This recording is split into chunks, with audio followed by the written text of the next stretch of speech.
যে স্থানত ত্যাগে ন শুভন্তে নখা দন্তা নখা কেঁচা নৰা। শংকৰদেৱে ক'লে হয় প্ৰভু, মই জানো, কিন্তু এওঁলোকে যদি ব্যাখ্যা কৰিছে ব্যাখ্যাটো ভুল। স্থানত ত্যাগে ন শুভন্তে নহয়, স্থানত ত্যাগে ন শুভন্তে। স্থান ত্যাগ কৰিলেহে শুভ পায়।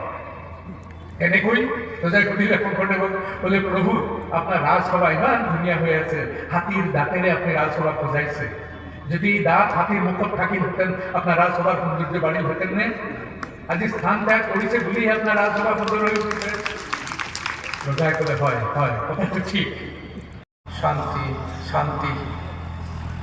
নমো ভগৱতে বাসুদেৱায় দৈৱকী নন্দনায় চ নন্দ গোপ কুমারায় গোবিন্দায় নমো নমঃ। জয় গুরু শঙ্কর অর্প গুণাকর, যা কেরি নাহি কেউ পামা, তোহারি স্বর্ণকু রেণু শতকোটি, বারেক করহ প্রণাম, বারেক করহ প্রণাম। এই গুরুজনার প্রচারিত ধর্মর দীর্ঘকাল পিছত বিংশ শতাব্দীত আৰু এজন মহাপুৰুষ সদৃশ ব্যক্তিয়ে গুৰুজনাৰ এই ধৰ্মক এটা নতুন আন্দোলনৰ ৰূপ দিছিল। তাৰ নাম হৈছে ভাগৱতী একশৰণ ভাগৱতী সমাজ। মই এই অৱসৰত সেই পৰম পুৰুষ ব্যক্তিগৰাকী, আমাৰ পৰম ভক্তিভাজন, আজি এই পুত্ৰ পবিত্ৰ ভাগৱতী সভাৰ পৰম শ্ৰদ্ধেয় আধ্যাত্মিক উপাচাৰ্য ধৰ্মেশ্বৰ বাবা ডাঙৰীয়া, মধ্যত উপবিষ্ট শ্ৰদ্ধেয় বিশিষ্ট ব্যক্তিবৰ্গ আৰু মোৰ সন্মুখত উপস্থিত পৰম শ্ৰদ্ধাভাজন আই মাতৃ আৰু বান্ধৱসকল, আজি মোৰ পৰম সৌভাগ্য মোৰ নিচিনা এজন ব্যক্তি গুৰুজনাৰ ভাষাত বিষয় বিষধৰ বিষে জৰ জৰ আপোনালোকৰ আগত আমি থিয় কৰোৱা হৈছে। আৰু মই কি কৰিম? মই কৃষ্ণ মাহাত্ম্য কীৰ্তন কৰিম। মোৰ অন্তৰত এতিয়াও কৃষ্ণ প্ৰতিষ্ঠা হোৱা নাই। অকণমান আগত আমাৰ শ্ৰদ্ধেয় বিষ্ণুদাস ডাঙৰীয়াই মোক বিৰাট পণ্ডিত বুলি কৈছে। মই ইমান ডাঙৰ পণ্ডিত আপোনালোকে গম পোৱা নাই, এইটো মই ভাষণৰ শেষত কম, তেতিয়া গম পাব মই কিমান ডাঙৰ পণ্ডিত। আজি মোৰ পৰম সৌভাগ্য এইটোৱে যে মই মোৰ বিদ্যা হ'ল পুথিগত বিদ্যা, কাৰণ অন্তৰৰ পৰা কৃষ্ণ নামটো মুখত নাহে। কিন্তু আজি ইমান ভকতসকলৰ মাজত আহি থিয় হৈছে, মোৰ পৰম সৌভাগ্য। কাৰণ স্বয়ং ভগৱন্তই কৈছে, না হম তিষ্ঠামি বৈকুণ্ঠে যোগীনাম হৃদয় নাচ। মই বৈকুণ্ঠত বাস নকৰোঁ, যোগীসকলৰ হৃদয়তো বাস নকৰোঁ। মদ ভক্তা যত্ৰ গায়ন্তী তত্ৰ তিষ্ঠামি নাৰদ। হে নাৰদ, য'ত মোৰ ভকতসকলে মোৰ গুণকীৰ্তন কৰে মই তাতেই বাস কৰোঁ। আজি ইয়াত সোমোৱাৰ লগে লগে, ইয়াত সোমোৱাৰ লগে নহয় তাৰ আগতেই যিজনে দেখি আছে প্ৰত্যেকে কৈ আছে কৃষ্ণ কৃষ্ণ, অকল কৃষ্ণ কৃষ্ণ। তেতিয়া এই যে সংস্কৃত শ্লোকটো গালো, সেইটো অনুবাদ কৰিছে মাধৱদেৱে। একান্ত ভকত হবে নিৰ্গুণ কৃষ্ণৰ গুণ, গায়ে সদা বকিয়া যথাত, বৈকুণ্ঠক পৰি হৰি যোগীৰ হৃদয় এৰি, থাকা হৰি সাক্ষাতে তথাত। আজি আপোনালোকৰ হয়তো ভবা নাই যে সেই কৃষ্ণ আজি আপোনালোকৰ কাষতে আছে। এই কৃষ্ণ নামটো কোৱাৰ লগে লগে তেখেত আহি যায়, আমি দেখিব নোৱাৰোঁ। যদি অন্তৰৰ পৰা চাওঁ দেখিম কৃষ্ণ আমাৰ লগতেই আছে। আৰু অত্যন্ত মানে আমি কিমান ভাগ্যৱান। মাধৱদেৱে কৈছে শংকৰদেৱ সম্পৰ্কে যে শংকৰদেৱে প্ৰথম ভকতিৰ পেৰা আনি বাটি দিলে। আৰু এইটো কেনেকে? শংকৰদেৱে কিয় প্ৰথম দিব? তাৰ আগত ভাগৱত নাছিল নেকি? ভাগৱতত ভক্তিৰ কথা নাছিল নে? তাহলে শংকৰদেৱক কিয়ে কৈছে যে শংকৰ স্বৰূপে কৰি মুদ ভাঙি সমস্তকৰ দিলা, এই যে দিলা, শংকৰদেৱে কিয় দিব? তাৰ আগত আমাৰ ভাগৱত আছিল নাই। ভাগৱতত স্বয়ং কৃষ্ণই কৈছে যে মই যিসকলে যজ্ঞ কৰে তেওঁলোকক স্বৰ্গ দিছোঁ, গোটেই দিছোঁ, কিন্তু ভক্তি দিয়া নাই। মই ভক্তি কাকো দিয়া নাই। তেতিয়াহ'লে আমি প্ৰশ্ন কৰিম কিয়? ভাগৱততো ভকতৰ সাক্ষাৎ পাইছোঁ, আমি উদ্ধৱৰ সাক্ষাৎ পাইছোঁ, পৰম ভকত। বোলে নাই, তেওঁলোকে নিজৰ সাধনাৰ বলেৰে ভক্তি অৰ্জন কৰিছিল। আৰু আমি কলিহতৰ জীৱ, কলিযুগৰ জীৱ, আমাৰ সাধনা নাই, একো নাই। আমাক উপযাচক হৈ এই ভাগৱতৰ মূল ৰস, ভক্তি ৰস যিজনে দিলে তেখেত হ'ল শ্ৰীমন্ত শংকৰদেৱ। আমি কিমান ভাগ্যৱান। যদি আপোনালোকে দাপৰত জন্মগ্ৰহণ কৰিলেহেঁতেন তেতিয়াহ'লে নিজে সাধন ভজন কৰি ভক্তি সোৱাদ পালেহেঁতেন। এতিয়া সাধন ভজন কৰিব নালাগে, মুখত কৃষ্ণ নাম লওক, হৈ গ'ল। এইখিনিত মই প্ৰথমকে এষাৰ কথা ক'ব বিচাৰিছোঁ। গুৰুজনা যেতিয়া কোচবিহাৰ গৈছিল, নৰনাৰায়ণৰ ৰাজসভাত গৈছিল, তেতিয়া নৰনাৰায়ণৰ ৰাজসভাত থকা পণ্ডিত, বিৰাট ডাঙৰ ডাঙৰ পণ্ডিতসকল, তেওঁলোকে গুৰুজনাক দেখিয়ে গম পালে যে ইমান ধুনীয়া মানুহজন, এওঁ যদি আহি ৰাজসভাত স্থান পাই যায় তেতিয়াহ'লে ৰজাই আমাক পাত্তা নিদিব, ৰজাই আমাক পাত্তা নিদিব। তেওঁলোকে গৈ ৰজাক শংকৰদেৱৰ বিৰুদ্ধে ক'লে। কাৰণ শংকৰদেৱৰ আপোনালোকে জানে, দৰশিত সুন্দৰ, সৰ্বগুণা কৰে দৈচ্ছন্ন সুৰ পৰকা, দেখাত সুন্দৰ আছিল, গৌৰ কলে বৰ দৰশিত সুন্দৰ, দৈচ্ছন্ন সুৰ পৰকা।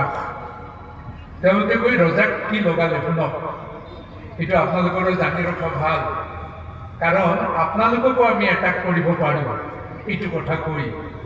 তেওঁলোকে ৰজাক ক'লে যে এই যে মানুহজন দেখিছে আপুনি আহিছিল, এই মানুহজন ভাল নহয়। নমানয় তুলসী গংগাকো নমানয়, আর দেবী পূজা পিতৃ শ্রাদ্ধ একো নকরয়।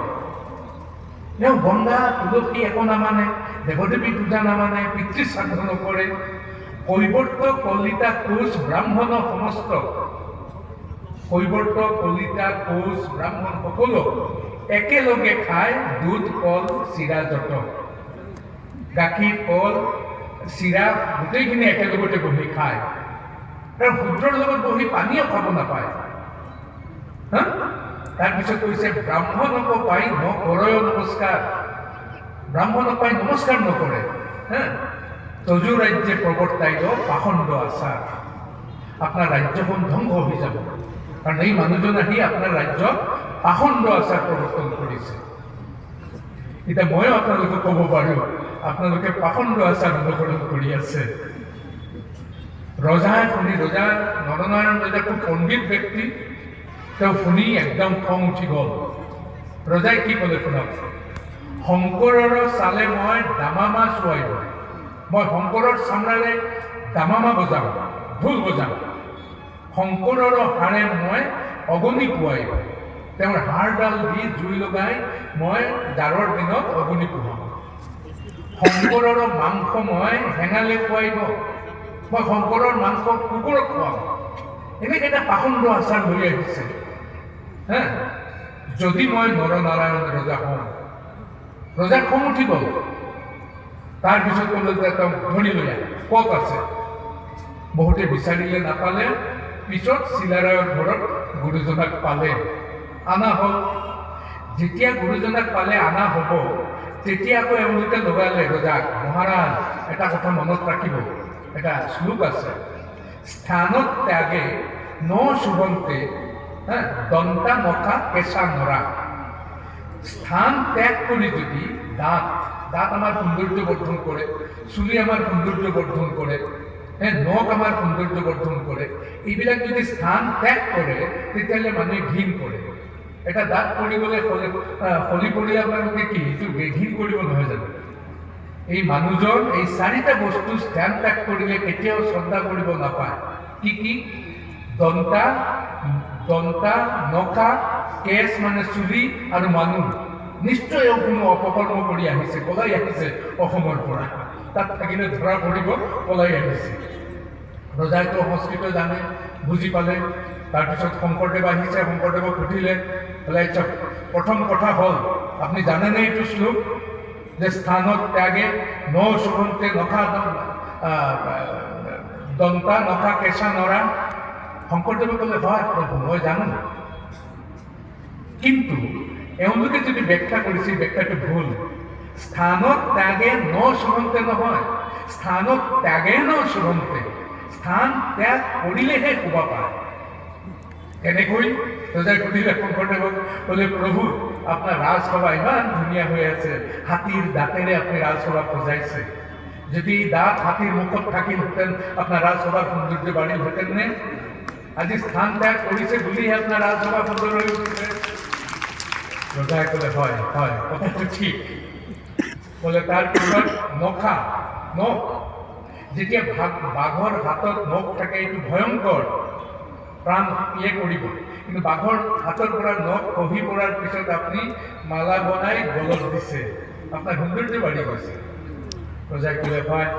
বোলে কেছ চুলি, বোলে চুলি আপোনাৰ ৰাজসভাত আপোনাৰ ওপৰত এই চমৰি গাইড ডুবাই আছে, যদি এই ৰেজডাল যদি চমৰিত ইয়াত থাকিলহেঁতেন হিমালয়ত আপোনাৰ সুন্দৰ হ'লহেঁতেন নে? আপুনি আৰাম পালেহেঁতেন নে? ৰজাই ক'লে হয় এইটোতো ঠিক। বোলে আৰু মানুহ যেতিয়ালৈকে নিজৰ ঠাইত থাকে মানুহে পাত্তা নিদিয়ে, অমুক নেকি এটা তাক সৰুৰ পৰা দেখিছোঁ। মানুহ যেতিয়া বাহিৰত থাকে তেতিয়া তোৰ জ্ঞানটো মানুহে জানে। শংকৰদেৱে প্ৰথম বিতৰ্ক পাৰ পালে। তাৰপিছত ৰজাই ক'লে তুমি দেৱদেৱী নামানা, তুমি তুলসী গংগায়কক নামানা?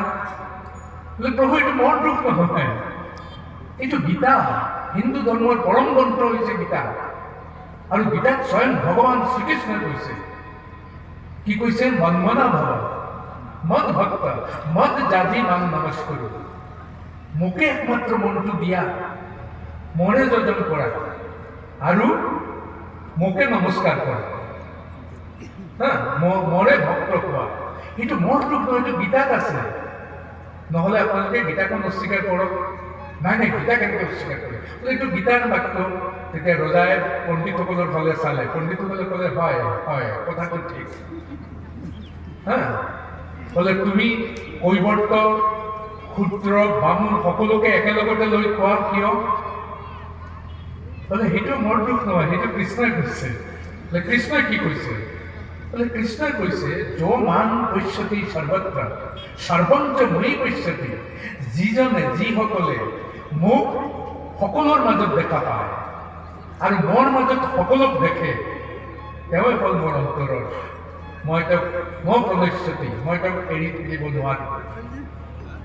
কাৰণ গীতাত ভগৱান শ্ৰীকৃষ্ণই কৈছে যে সকলোৰ মাজত যিজনে মোক দেখে, মানে মানুহ বাদ দিয়ক, কুকুৰৰ গৰ্ধৱ শ্ৰীগানৰ আত্মাৰাম, কুকুৰ এটাক দেখিলো যিজনে কুকুৰৰ মাজত কৃষ্ণক দেখে, সেইজনে হ'ল কৃষ্ণই নিজে কৈছে। আৰু কৃষ্ণৰ মূৰ্তিৰ মাজত যিজনে সকলোকে দেখে তেওঁৱে শ্ৰেষ্ঠ। ৰজাই ক'লে হয় কথাটো ঠিক। এতিয়া আপোনালোকে মন কৰিলেনে এই যে একশৰণ ভাগৱতী সমাজ, এই যে আপোনালোকে বহি আছে, আপোনালোকৰ মাজত বহুতো ক্ষুদ্ৰ আছে, বিভিন্ন, মই এটাক কৰিব পাৰোঁ, মই ক'ব পাৰোঁ যে আপোনালোকে ক্ষুদ্ৰ দূৰত থাকিব, উত্তৰটো আপোনালোকৰ মুখতে আছে। আৰু উত্তৰটো আমি বনাই দিয়া উত্তৰ নহয়, গুৰুজনাই বনাই দিয়া উত্তৰ নহয়, শাস্ত্ৰৰ বাক্য। যদি কাকবা এটাক কৰোঁ মই ক্ষুদ্ৰ বুলি, নিৰ্যাত বুলি, আপোনালোকে হাত জোৰ কৰি কওক আপোনালোকে ভগৱান হিচাপে কাক মানে? আমি কৃষ্ণক মানো। কৃষ্ণক কিয় মানে? কৃষ্ণ নিজেই কৈছে যে কৃষ্ণস্থ ভগৱান স্বয়ং। যিমান অৱতাৰ আহিছে পৃথিৱীত, এতে চাংশ কলা পুৰুষ, কৃষ্ণস্থ ভগৱান স্বয়ং। বাকী অৱতাৰসকল হ'ল কৃষ্ণৰ অংশ, আৰু কৃষ্ণ হ'ল স্বয়ং ভগৱন্ত। আমি কৃষ্ণক মানো। তেতিয়া আপোনালোকে কওক মোক ক্ষুদ্ৰ বুলি কৈছে নহয়, মোক নিৰ্যাত বুলি কৈছে নহয়, আপনার কৃষ্ণ মোর পিছে পিছে দৌড়ি আহে। মোটো খং উঠিবই, সাবধান, কৃষ্ণ কিয় পিছে পিছে দৌড়ি যাব? কৃষ্ণ আপনার পিছে পিছে দৌড়ি যাব না? বলে হয়, কৃষ্ণ আমার পিছে পিছে দৌড়ি আহে। ক'ত আছে এইটো? স্বয়ং কৃষ্ণই কৈছে। স্বয়ং কৃষ্ণই কৈছে যত্ৰ যত্ৰ মহিপাল বৈষ্ণৱী বৰ্ততে কথা। যতেই বৈষ্ণৱ কথা আলোচনা হয়, যতেই কৃষ্ণৰ গুণকীৰ্তন হয়, যতেই কৃষ্ণৰ নাম লোৱা হয়, তত্ৰ তত্ৰ হৰিৰ জ্ঞাতি, তাতেই ভগৱন্ত যায়। কেনেকে যায় জানেনে? আপোনালোকৰ ঘৰত গাই আছে, গৰু আছে, যেতিয়া পোৱালি দিয়ে, আমাৰতো গাঁৱত ঘৰ আছিল, গৰুৰ পোৱালি কোলাত লৈ আমি আগে আগে যাওঁ আৰু গাইটো পিছি পিছি খেদি আহে। নামাৰে কিন্তু, জানে আমি মালিক, হু হু বুলি খেদি খেদি আহে। শাস্ত্ৰত কৈছে যে তত্ৰ তত্ৰ হৰিৰ জ্ঞাতি, তাতেই ভগৱন্ত যায়। গৌৰ যথা সুতবৎসলা, গাই যেনেকা পোৱালিৰ পিছে পিছে খেদি যায়। পৃথিৱীৰ কোনো ধৰ্মত পাবনে ভগৱন্ত আপোনাৰ পিছে পিছে দৌৰি আহিব? পৃথিৱীৰ ভগৱন্তবিলাক স্বৰ্গত থাকে। হা, আপুনি কিবা পাপ কৰিলে তেওঁ আপোনাক নৰকত পঠাব। হা, আৰু গুৰুজনে এইটো অনুবাদ কৰিলে, সংস্কৃত শ্লোকটো টান, যত্ৰ যত্ৰ মহিপাল বৈষ্ণৱী বৰ্ততে কথা, তত্ৰ তত্ৰ হৰি জ্ঞাতি গৌৰ যথা সুতবৎসলা। এইটো গুৰুজনে অনুবাদ কৰিলে ইমান ধুনীয়াকে, মাধৱৰ নামত বৎস প্ৰায় হইল। কৃষ্ণৰ নামটো হ'ল গৰুৰ পোৱালিৰ দৰে, বৎস প্ৰায় হইল। ভকতে অংকে লৈয়া জানত, ভকতে কোলাত লৈ গৈ আছে। বেদৰ ঈশ্বৰ হৰি ধেনু প্ৰায়, তাৰো পাছে পাছে ধ্বংস। আৰ বেদৰ যিজন ঈশ্বৰ, ভাৰতবৰ্ষৰ ধৰ্মীয় ইতিহাসেৰ যিজন মানে সৃষ্টি স্থিতি প্ৰলয়েৰ যিজন গৰাকী, তেওঁ ভকতৰ পিছে পিছে দৌৰি গৈ আছে। এতিয়া কওকচোন, কৈবৰ্ত কোচ ক্ষুদ্ৰ আছেনে কোনোবা? এটা কৰি আমি পাৰ পামনে? হা, নাই। এইটোই হ'ল বৈষ্ণৱ ধৰ্ম, ভাগৱতী ধৰ্ম। এইটোই ভাগৱতী ধৰ্ম। এতিয়া মই ক'ব পাৰোঁ প্ৰসাদ, এতিয়া প্ৰসাদ খাই নহয় আপোনালোকে, এই আপোনালোকে প্ৰসাদটো বাহিৰত বহি খাওক, ইয়াত নাহিব। আপনি অকল সোধক আপনার ভগবন্ত কোন? আমার ভগবন্ত কৃষ্ণ, কৃষ্ণস্থ ভগবান স্বয়ং। বলে আপনার ভগবন্ত মোর মুখত খায়, আমি যে মুখত চুবাই খাও, বলে আপনার ভগবন্ত মোর মুখত খায়। মোর তো খং উঠিব, মহাপাপী, কৃষ্ণই গৈ তোমাৰ মুখত খাব? মই কোৱা নাই, ভগৱন্তই কৈছে। ভগৱন্তই কৈছে নৈবেদ্যান পুৰতন স্থান দৃষ্টিব স্বীকৃতাং মায়া। মোৰ আগত যে নৈবেদ্য দিয়া হয়, আমি দিওঁ নহয় বুট মুগ কল সজাই, ভগৱন্তে খায়নে? এটাও নাখায়, কিন্তু গুণি দিব একদম, কলকেইটা গুণি দিব, এটাও কল নাখায়। কৃষ্ণ নিজেই কৈছে মই নাখাওঁ। নৈবেদ্যান পুৰতন স্থান দৃষ্টিব স্বীকৃতাং মায়া, মই দৃষ্টিৰে স্বীকাৰ কৰোঁ। ডাঙৰ ডাঙৰ অফিচাৰ তেওঁৰ ফাইল লৈ যেতিয়া ক্লাৰ্ক আহে, ছাৰে চকুৰে এনেকুৱা কৰে, ক্লাৰ্কে গম পায় ছাৰে দেখিছে, ক্লাৰ্ক গুচি যায়। কৃষ্ণই কৈছে মোৰ আগত যে ভকতে নৈবেদ্য দিয়ে মই নাখাওঁ, মই দৃষ্টিৰে স্বীকাৰ কৰোঁ। তাৰ পিছৰ যিটো লাইন কৈছে সেইটো পৃথিৱীৰ কোনো ধৰ্মত নাই, পৃথিৱীৰ কোনো ধৰ্মত নাই। আমি পৃথিৱীৰ যিকোনো ধৰ্মক লৈ আহক, আমি সন্মুখত থিয় হৈ ক'ব পাৰিম, এইটো নাই। তাৰ পিছৰ লাইনটি হল ভক্তস্য ৰসনাগ্ৰেণ ৰসমস্নামী পদ্মজ। হে ব্ৰহ্মা, যেতিয়া মোৰ ভকতে খায়, ভকতৰ মুখত ময়ো খাওঁ। তেওঁতো কোৱা নাই বোলে চণ্ডালৰ মুখত মই নাখাওঁ, ক্ষুদ্ৰ ভকত হ'লে মই নাখাওঁ, চণ্ডাল ভকত হ'লে মই নাখাওঁ, কোৱা নাই। তেওঁ কৈছে ভকতৰ মুখত ময়ো খাওঁ। আপোনালোকে ক'ব ভকতৰ মুখত তেওঁ কেনেকৈ খাব? আমাৰ ইয়াত বহুত আই মাতৃ আছে, এইটো তেওঁলোকে বুজি পাব। মাঘ বিহুৰ 3 দিন পিছত ল'ৰা আহিল, মায়ে পিঠা দিছে, খা খা। ল'ৰাই খাই কৈছে মা বিৰাট ভাল হৈছে, খুব পিঠা। সোৱাদটো কিন্তু মায়েও পাই আছে, হয়নে নহয়? ল'ৰাৰ মুখত মায়ে সোৱাদ পাই আছে। ঠিক একেদৰে কৃষ্ণই ভকতৰ মুখত সোৱাদটো আস্বাদন কৰে। এইটোই হ'ল আমাৰ ধৰ্ম। আপোনাক কোনেও, এই যে শংকৰদেৱক যে আক্ৰমণ কৰিলে নৰনাৰায়ণৰ ৰাজসভা, নোৱাৰিলে। পিছত নৰনাৰায়ণে ক'বলৈ বাধ্য হ'ল যে আপোনাক ক'ত বহাম? ক'লে নাই, মই এইবিলাকত নবহোঁ, মোক এটা পিঢ়ি দিয়ক আৰু তাতে তোলা দিয়ক, তাতে মই বহিম। তাতে মই বহিম। কাৰণ এই যিটো ভাগৱতী ধৰ্ম, তাক কোনো পক্ষে কোনো যুক্তিৰে, ভাৰতীয় কোনো শাস্ত্ৰেৰে আমি কৰিব নোৱাৰোঁ। লৈ আহক আপোনালোকে শাস্ত্ৰ বাক্য, কোনো মতে নোৱাৰে।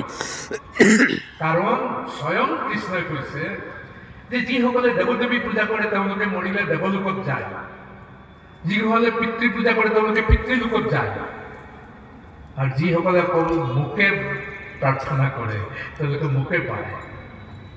আৰু কৈছে, গীতাত কৈছে যে বাসুদেৱৰ সৰ্বমিতি সৌ মহাত্মা সুদুৰ্লভ। যিসকলে অকল মুখে দেখে সকলো ঠাইত তেনেকা মহাত্মা দুৰ্লভ, তেনেকা মহাত্মা দুৰ্লভ। আমাৰ গ্ৰন্থ হ'ল গীতা, আমাৰ গ্ৰন্থ হ'ল ভাগৱত। হা, এই গীতা ভাগৱত হাতত লৈ যদি আমি থিয় হওঁ, কোনো আমাক কৰিব নোৱাৰে, অপমান কৰিব নোৱাৰে। হা, আমি শ্ৰেষ্ঠ। আৰু আপোনালোকে মন কৰক, যিমান দেৱদেৱী আছে প্ৰত্যেকে ভয় কৰে, কিন্তু দেৱদেৱীসকলে ভয় কৰিব লাগিব। পূজাৰ সময়ত ভয়, যদি অকণমান মন্ত্ৰত ভুল হয় আপোনাক সৰ্বনাশ হৈ যাব।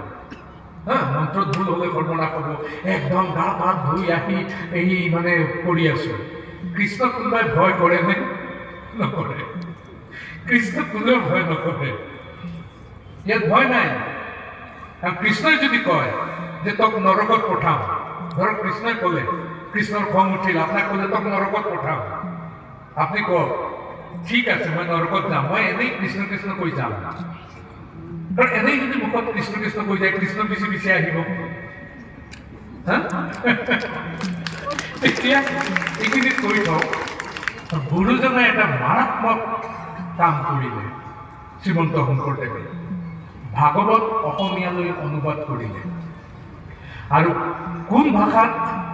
গুৰুজনাৰ ভাগৱত পঢ়িবলৈ হ'লে অসমীয়াত MA পাছ কৰিব নালাগে। এখন গাঁৱৰ খেতিয়কেও বুজি পায়। স্ত্ৰী শূদ্ৰই বুজিব পৰাকৈ ভাগৱত অনুবাদ কৰিলে। আমি ভাগৱত পাঠ কৰিলোঁ। আজি এই আগত যিটো আমাৰ নামঘৰ তাতে গৈছিলোঁ, গৈ দেখিলোঁ 4জনে ভাগৱত পাঠ কৰি আছে। এইটো মহাপাপ। কাৰণ শাস্ত্ৰত আছে অষ্টাদশ পুৰাণানি ৰামস্য চৰিতানি চ, 18খন পুৰাণ, তাৰ মাজত ভাগৱত হ'ল অন্যতম।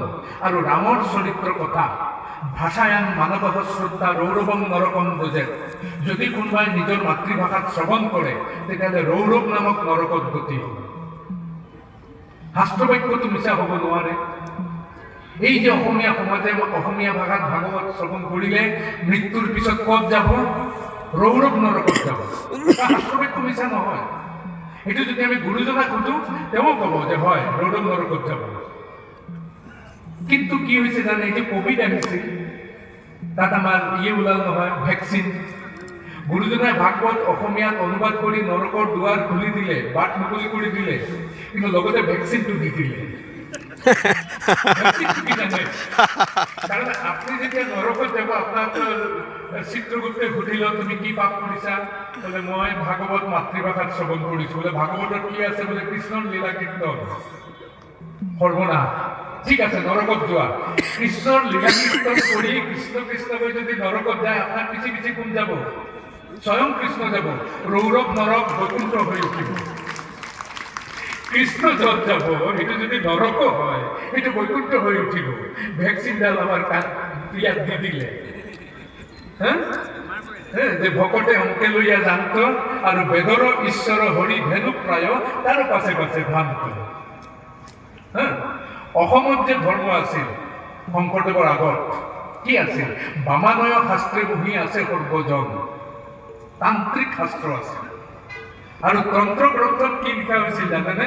আপোনাক কওঁ, তাত কোৱা হৈছিল পিত্তা পিত্তা পুনৰ পিত্তা, পান কৰা আৰু পান কৰা। পুনৰ পিত্তা যাৱত পদ্ধতি ভূতলে, যেতিয়ালৈকে মাটিত পৰি যোৱা নাই পান কৰি থাকা। পিত্তা পিত্তা পুনৰ পিত্তা যাৱত পদ্ধতি ভূতলে, উত্থাই আছো পুনৰ পিত্তা, কোনো মতে যদি উঠিব পাৰা আকৌ খোৱা। পুনৰ্জন্ম নবিদ্যতে, তেতিয়াহ'লে পুনৰ্জন্ম নহ'ব। তাৰ পিছৰ লাইন কেইটা হৈছে পুনৰ্জন্ম নবিদ্যতে বমনাত সন্তুষ্টন দেৱীন, যদি পান কৰি কৰি বমি হৈ যায় দেৱী সন্তুষ্ট হ'ব। আৰু পুনৰ ভক্ষণা, যদি সেই বমি আকৌ খাব ধৰে তেতিয়াহ'লে ভৈৰৱ স্বয়ং ভৈৰৱ সন্তুষ্ট হ'ব। এইটোৱেই আছিল বামানয় শাস্ত্ৰ। গুৰুজনাই আহি গুৰুজনাইও ক'লে পান কৰা পান কৰা। গুৰুজনাই কি ক'লে, পিয়ু পিয়ু ভাই ভাৱক সকলো হৰিনামৰ ৰসভাৰ। আপোনালোকেও আহিছে ইয়াত পান কৰিবলৈ। কি পান কৰিবলৈ? হৰিনামৰ ৰসভাৰ। কালিৰ পৰা এই স্থান বৈকুণ্ঠ হৈ উঠিব। হৰিনামৰ ৰসে বৈকুণ্ঠ প্ৰকাশে, স্বয়ং কৃষ্ণই ইয়াত থাকিব। গুৰুজনাই কেনেকে ৰাতিক দিন কৰি দিলে। তন্ত্ৰশাস্ত্ৰত কোৱা হৈছে পান কৰা, পান কৰা। গুৰুজনায়ো ক'লে পান কৰা। তাতে কি পান কৰিব সেইটো আপোনালোকে গম পাইছে। আৰু গুৰুজনাই কি কৈছে? হৰিনামৰ ৰসভাৰ, হৰিনাম কীৰ্তন হ'ল। আমি গোৱা নাই, আমি থিয় হৈ আছো, আমিও পান কৰি আছো। মই আজি আহোঁতে কৈছোঁ, এনেকৈ যেতিয়া 24 ঘণ্টা পালনাম হয়, নাম হয়, তাৰ পিছত যেতিয়া আমি যাওঁ, পুৰা এক দিন কাণত বাজি থাকে, কাণত বাজি থাকে। এই যে অন্তৰৰ যিটো তাঁৰ আছে, সেই তাঁৰটো গুণগুণাই থাকে একদম। তাৰপিছত লাহে লাহে আকৌ টকা পইচাৰ চিন্তা আহি সেইটো বন্ধ কৰি বাজি থাকে। এই যে একশৰণ ভাগৱতী সমাজ, এইটোৰ তাৎপৰ্য কি? একশৰণ কিয়? কাৰণ সকলোৰ মাজত কৃষ্ণ আছে, হয়নে নহয়? মোক গুৱাহাটী বিশ্ববিদ্যালয়ৰ এজন অধ্যাপক, তেওঁ জানে মই মাজে মাজে গৈ শংকৰদেৱ সম্পৰ্কে ভাষণ দিওঁ। তেওঁ মোক এদিন অকলে পালে, পাই গ'লে, এই চক্ৰৱৰ্তী, তই মানে আমাতকৈ বহুত ডাঙৰ, আমি ছাৰ বুলি মাতোঁ, হয় চক্ৰৱৰ্তী, তুমিতো গৈ ভাষণ দি থাকা। বোলে ছাৰ এনেই যাওঁ আৰু কোৱাচোন, গুৰুজনাই কৈছে যত জীৱ জগম কীট পতংগম অগনগ জগত এৰি কায়া। জীৱ জগত কীট পতংগ গোটেইখিনি কৃষ্ণৰ কায়া। কৈছে না নাই? মোক হয় ছাৰ কৈছে। তেতিয়াহ'লে কিয় ক'লে যে আন দেৱী দেৱ নকৰিবা সেৱ, প্ৰসাদ নাখাইবা তাত? আন দেৱী দেৱতো কৃষ্ণৰে মূৰ্তি। কোৱাচোন। মই বোলো ছাৰ এইটো ভাবা নাই আগত, ভাবিলে ক'লোহেঁতেন। এইটো প্ৰথম শুনিলোঁ আপোনাৰ মুখত, এইটোতো চিন্তা কৰা নাই। কৈ মই বাদ দিলোঁ। দি সুধিলোঁ, ছাৰ বাইদেউ ভাল আছেনে? অঁ আছে, ভাল আছে। বোলে ছাৰ বাইদেউ, ছাৰ বাইদেৱে এতিয়াও কাম কাজ কৰিব পাৰে ন? পাৰে পাৰে, ৰান্ধে, তেওঁ নিজেই ৰান্ধে। মই ক'লোঁ ছাৰ আপুনি যেতিয়া বিয়া কৰিলে তেতিয়াতো বাইদেউ আহিল, তেতিয়াতো আপোনাৰ মাক দেউতা আছিল? হয় আছিল। বোলে বাইদেউ প্ৰত্যেকৰ সেৱা কৰিছে? বোলে হয়, প্ৰত্যেকৰ সেৱা কৰিছে। মোৰ মাক দেউতাক খাইছে ভালকৈ, প্ৰত্যেকৰ কৰিছে। মই ক'লোঁ ছাৰ শাহুৱেককো সেৱা কৰিছে, শহুৰৰো সেৱা কৰিছে, দেৱৰক কৰিছে, গোটেই কৰিছে, কিন্তু পতি হিচাপে কেৱল আপোনাক মানিছে। যদি আন এজনক মানিলেহেঁতেন আপোনাৰ বাইদেউ কিন্তু বেবিচাৰিণী হ'লহেঁতেন। হয়নে নহয় ছাৰ? হয়নে নহয় ছাৰ? এইটো কওক। মই যদি সকলোৰ মাজত অকল মানে বিভিন্ন দেৱী দেৱীকে দেখা পাওঁ, সেইটো বেবিচাৰ, ভক্তিৰ বেবিচাৰ। মই কাকো ঘৃণ নকৰোঁ, কাৰণ গুৰুজনাই নিজে কৈ গৈছে, আনৰ ধৰ্মক নিহিংসিবা কদাচিত। আন ধৰ্মক আমি হিংসা নকৰোঁ। আমি বেলেগে পূজা পাতিলে আমি বোম মাৰিবলৈ নাযাওঁ, কিন্তু মানুহ এজন। আৰু সেইটো স্বয়ং হনুমানে কৈছে। হনুমানক প্ৰশ্ন কৰা হৈছিল যে ৰাম আৰু নাৰায়ণ দুইজনৰ মাজত তুমি কাক বেছি ভাল পোৱা? হনুমান বিৰাট পণ্ডিত। হনুমানে ক'লে জানকী নাথে, জানকী নাথ মানে ৰাম, কমলা নাথে, কমলাৰ নাথ মানে লক্ষ্মীৰ স্বামী হ'ল নারায়ণ।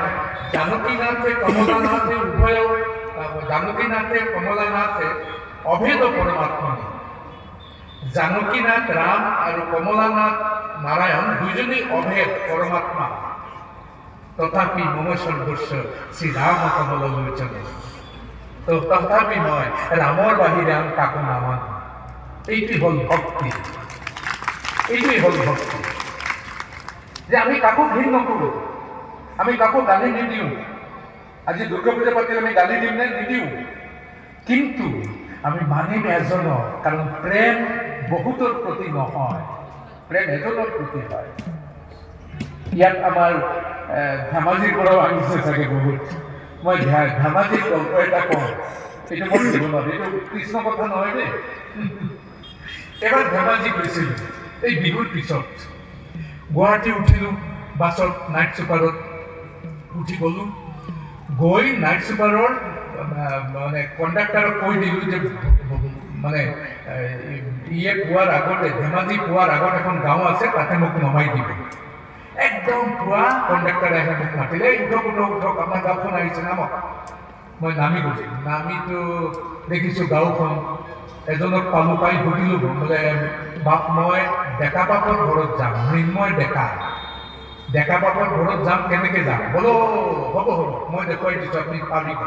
আপুনি চিধা যাওক, গৈ এটা আহত গছ পাব, তাৰপিছত বাওঁফালে যাব, গৈ আপুনি কলিতাৰ ঘৰ পাব, কলিতাৰ ঘৰৰ পিছত আকৌ আপুনি সোঁফালে যাব, আকৌ আপুনি সোঁফালে ঘূৰিব, তাৰপিছত আম গছ পাব, তাৰপিছত আপুনি খুব মূলৰ কৰিব, ইমান মনত নাথাকে। বোলে ঠিক আছে আপুনি ঘূৰি উঠি যাওক। তাৰপিছত মই আৰম্ভ কৰিলোঁ, গৈ বাওঁফালে গ'লোঁ, আহত গছ পালোঁ, বাওঁফালে গ'লোঁ, গৈ এজনক সুধিলোঁ বোলে মই আহিছোঁ গুৱাহাটীৰ পৰা নেকি, আহক আহক। বোলে নাই নাই মই আমাৰ ডেকা বাপৰ ঘৰত যাম। বোলে আহকচোন। জোৰকৈ মোক পিঠা চিঠা খুৱাই দিলে, খালোঁ, খাই আকৌ সুধি প্ৰায় 40 মিনিট পিছত গৈ ডেকা বাপৰ ঘৰ পালোঁ। পাই চোতালত গৈ সুধিলোঁ কৃষ্ণ কৃষ্ণ ডেকা বাপ আছে নেকি? কওঁতে ডেকা বাপ ওলাই আহিল, দেখোন মৃন্ময় ডেকা নহয়, বেলেগ ডেকা। মই বোলো মইতো আমাৰ মৃন্ময় ডেকা বাপৰ ঘৰত। বোলে এইটো ভুলত আহিছে আপুনি, আকৌ আপুনি যাওক, এইফালে যাওক। আকৌ তেওঁ ক'লে, আকৌ সুধি গৈ আৰু 20 মিনিটৰ পিছত প্ৰায় 1 ঘণ্টা গ'ল, মই গৈ ডেকা বাপৰ ঘৰ পালোঁ। বাছ হ'ল মোৰ কাম কাজ কৰি আকৌ নাইট চুপাৰত উঠি গুৱাহাটী আহিলোঁ। এই বাৰিষাৰ দিনত আকৌ এবাৰ যাব লগা হ'ল। আপোনালোকে জানে অকণমান বৰষুণ দিলে মানে ধেমাজি পানীৰ তলত বুৰ যায়। সেই একে ঠাইত গৈ কণ্ডাক্টাৰে মোক নমাই দিলে। আগতে কণ্ডাক্টাৰে কৈ ৰাখিছিলে মোক নমাই দিব। নামিতো মোৰ চুৰ বেয়া হৈ গ'ল, একদম পানীয়ে পানী। আৰু মানে বাবা কেনেকৈ যাম আৰু ৰাস্তাতে যাম কেনেকা? তাৰপিছত এজনক সুধিলোঁ, বোলে মই মৃন্ময় ডেকা বাপৰ ঘৰত যাব লাগিছিল, চাৰিওফালে পানী দেখোন, কেনেকৈ যাম? বোলে একো চিন্তা কৰিব নালাগে, এই নাও আছে নহয়, মাতি দিয়ক।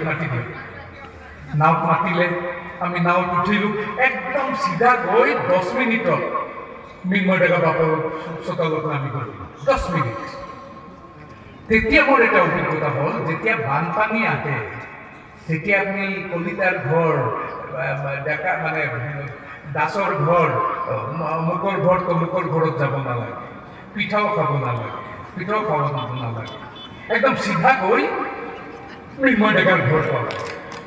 অসমত এবাৰ এনেকৈ বানপানী আহিছিল। হৰিনামৰ ৰসে বৈকুণ্ঠ প্ৰকাশে প্ৰেম অমৃতৰ নদী, শ্ৰীমন্ত শংকৰে পাৰ ভাঙি দিলা, মহে ব্ৰহ্মাণ্ড গঢ়ি দিলা।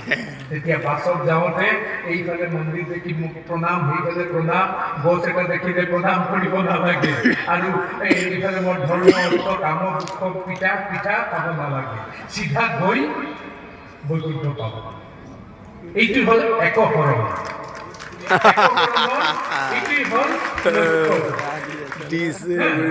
যদি কৰে আপোনাৰ ডেকাৰ ঘৰ, কলিতাৰ ঘৰ, মিশ্ৰৰ ঘৰ ঘূৰি ফুৰিব নালাগে, একদম চিধা গৈ পাব, একো নালাগে।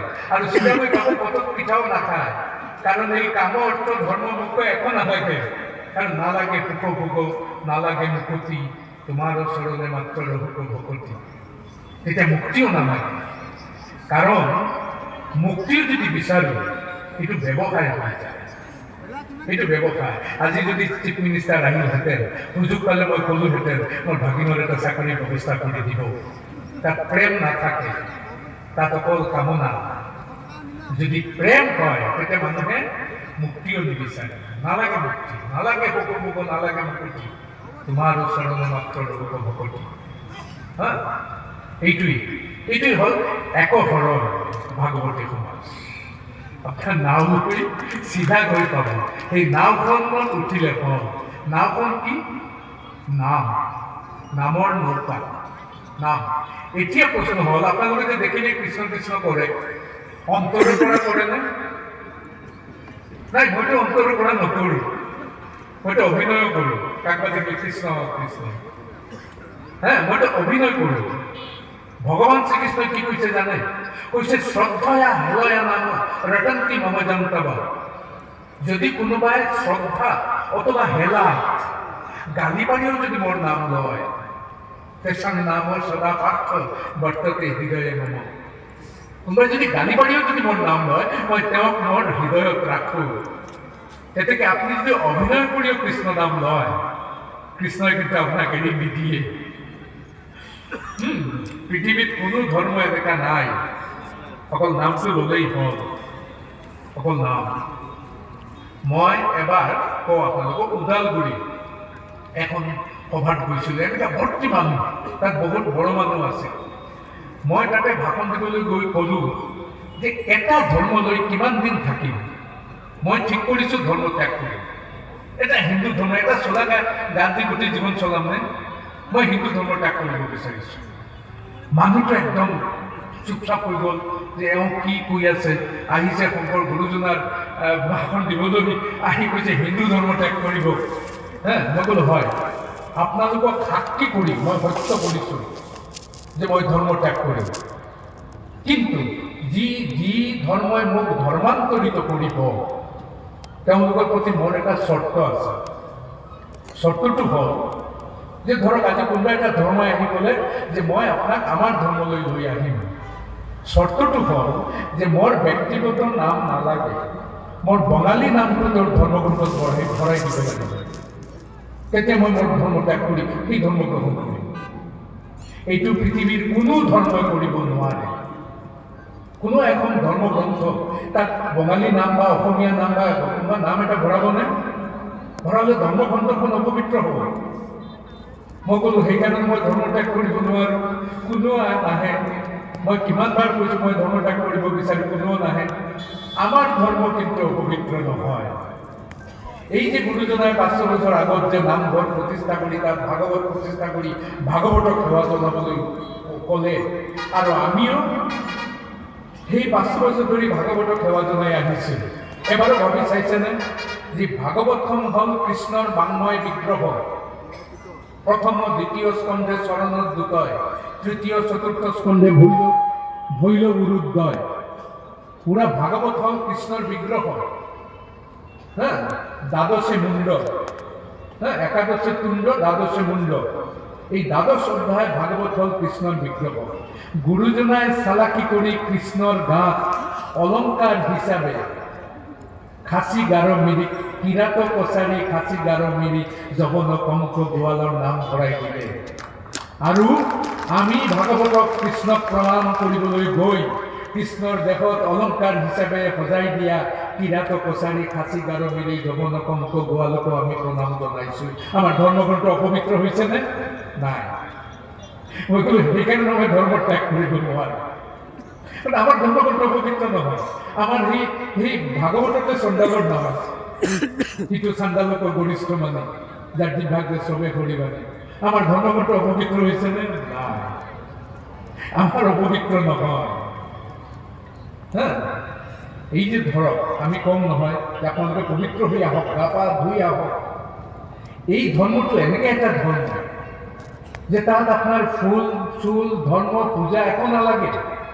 আপনি যদি গা পা ধুই আহে, আপনার মানে বাহ্যিক ইয়েটো পবিত্র হয়, আপনার তো ভিতরে তো অপবিত্র বস্তু আছে, সেইটো পবিত্র হয়েছে না?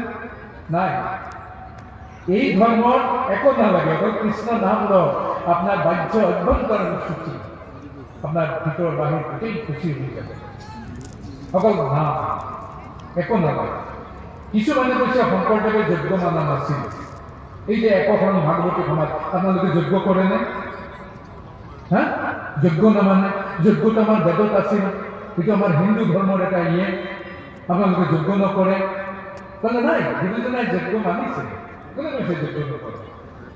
কাৰণ গীতাত ভগৱান শ্ৰীকৃষ্ণই নিজে কৈছে, যজ্ঞানাম নামযজ্ঞ আস্মি। মই যজ্ঞৰ মাজত মই হ'লো নামযজ্ঞ। কালি ইয়াত যজ্ঞ হ'ব, নাম যজ্ঞ। সেইটো যজ্ঞ।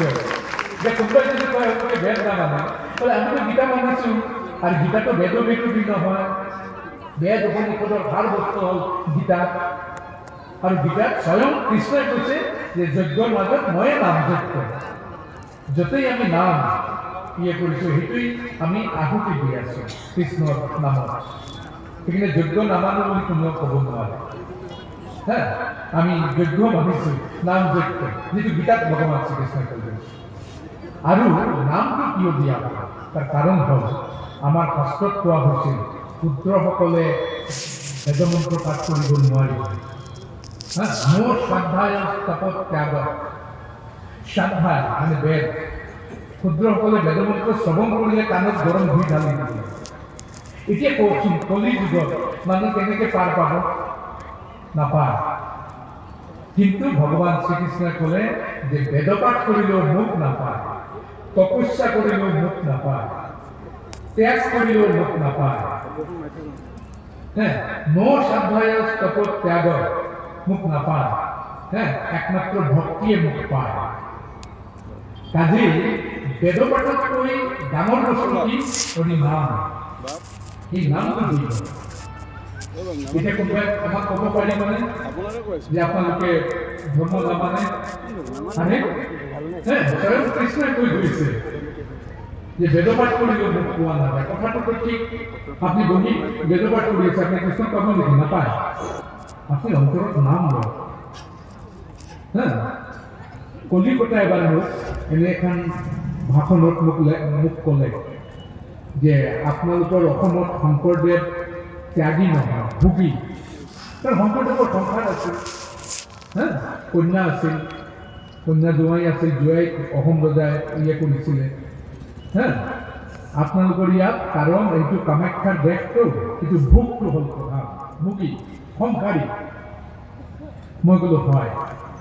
তাৰপিছত মই ক'লো বোলে আচ্ছা হ'ব, এটা কথা, শংকৰদেৱে যদি গোটেই ত্যাগ কৰিলেহেঁতেন, মই স্ত্ৰী পুত্ৰ ত্যাগ কৰিলোঁ, মই মোৰ মাটি আছিল ত্যাগ কৰিলোঁ, গোটেই ত্যাগ কৰিলোঁ। ধৰক শংকৰদেৱক কোৱা হ'ল আপুনি ত্যাগ কৰক, কন্যা স্ত্ৰী গোটেই ত্যাগ কৰক। ত্যাগ কৰিলে কি হ'ল? এটা শূন্য হৈ গ'ল। এইটো শূন্য হৈ গ'ল, নাই। মাটি আছে নেবলেও আছে, বৰদোৱাত আছিল অকণমান, ত্যাগ কৰক, আৰু এটা শূন্য হ'ল। বোলে আৰু আপোনাৰ টকা পইচা আছে নেবলেও অকণমান আছে, বোলে সেইটো ত্যাগ কৰক, আৰু এটা শূন্য হ'ল। গোটেই ত্যাগ কৰিলে, অসম ত্যাগ কৰক, জংঘলত যাওক, ত্যাগ কৰিলে, আৰু এটা শূন্য হ'ল। গোটেই শূন্য যোগ কৰিলে কি হ'ব? 0 + 0 + 0 + 0। শূন্য যোগ শূন্য যোগ শূন্য যোগ শূন্য কি হ'ব? 0 হ'ব। যদি চালাকি কৰি নেদেখুৱাকে মই এটা 1 লিখি ল'ব পাৰোঁ, আৰু 1ৰ পিছত যদি ত্যাগ কৰোঁ, স্ত্ৰী পুত্ৰ ত্যাগ কৰিলোঁ, তই দেখা নাই কিন্তু মই 1 এটা লিখি লৈছোঁ, 1ৰ পিছত শূন্য যোগ স্ত্ৰী পুত্ৰ ত্যাগ কৰিলোঁ, 10 হৈ গ'ল। কিন্তু টকা পইচা ত্যাগ কৰিলোঁ, 1 হৈ গ'ল। বোলে মাটি ত্যাগ কৰিলোঁ, 1000 হৈ গ'ল। এইটো হ'ল চালাকি। 1টো লিখি ল'ব লাগে, তাৰপিছত ত্যাগ কৰি থাকক।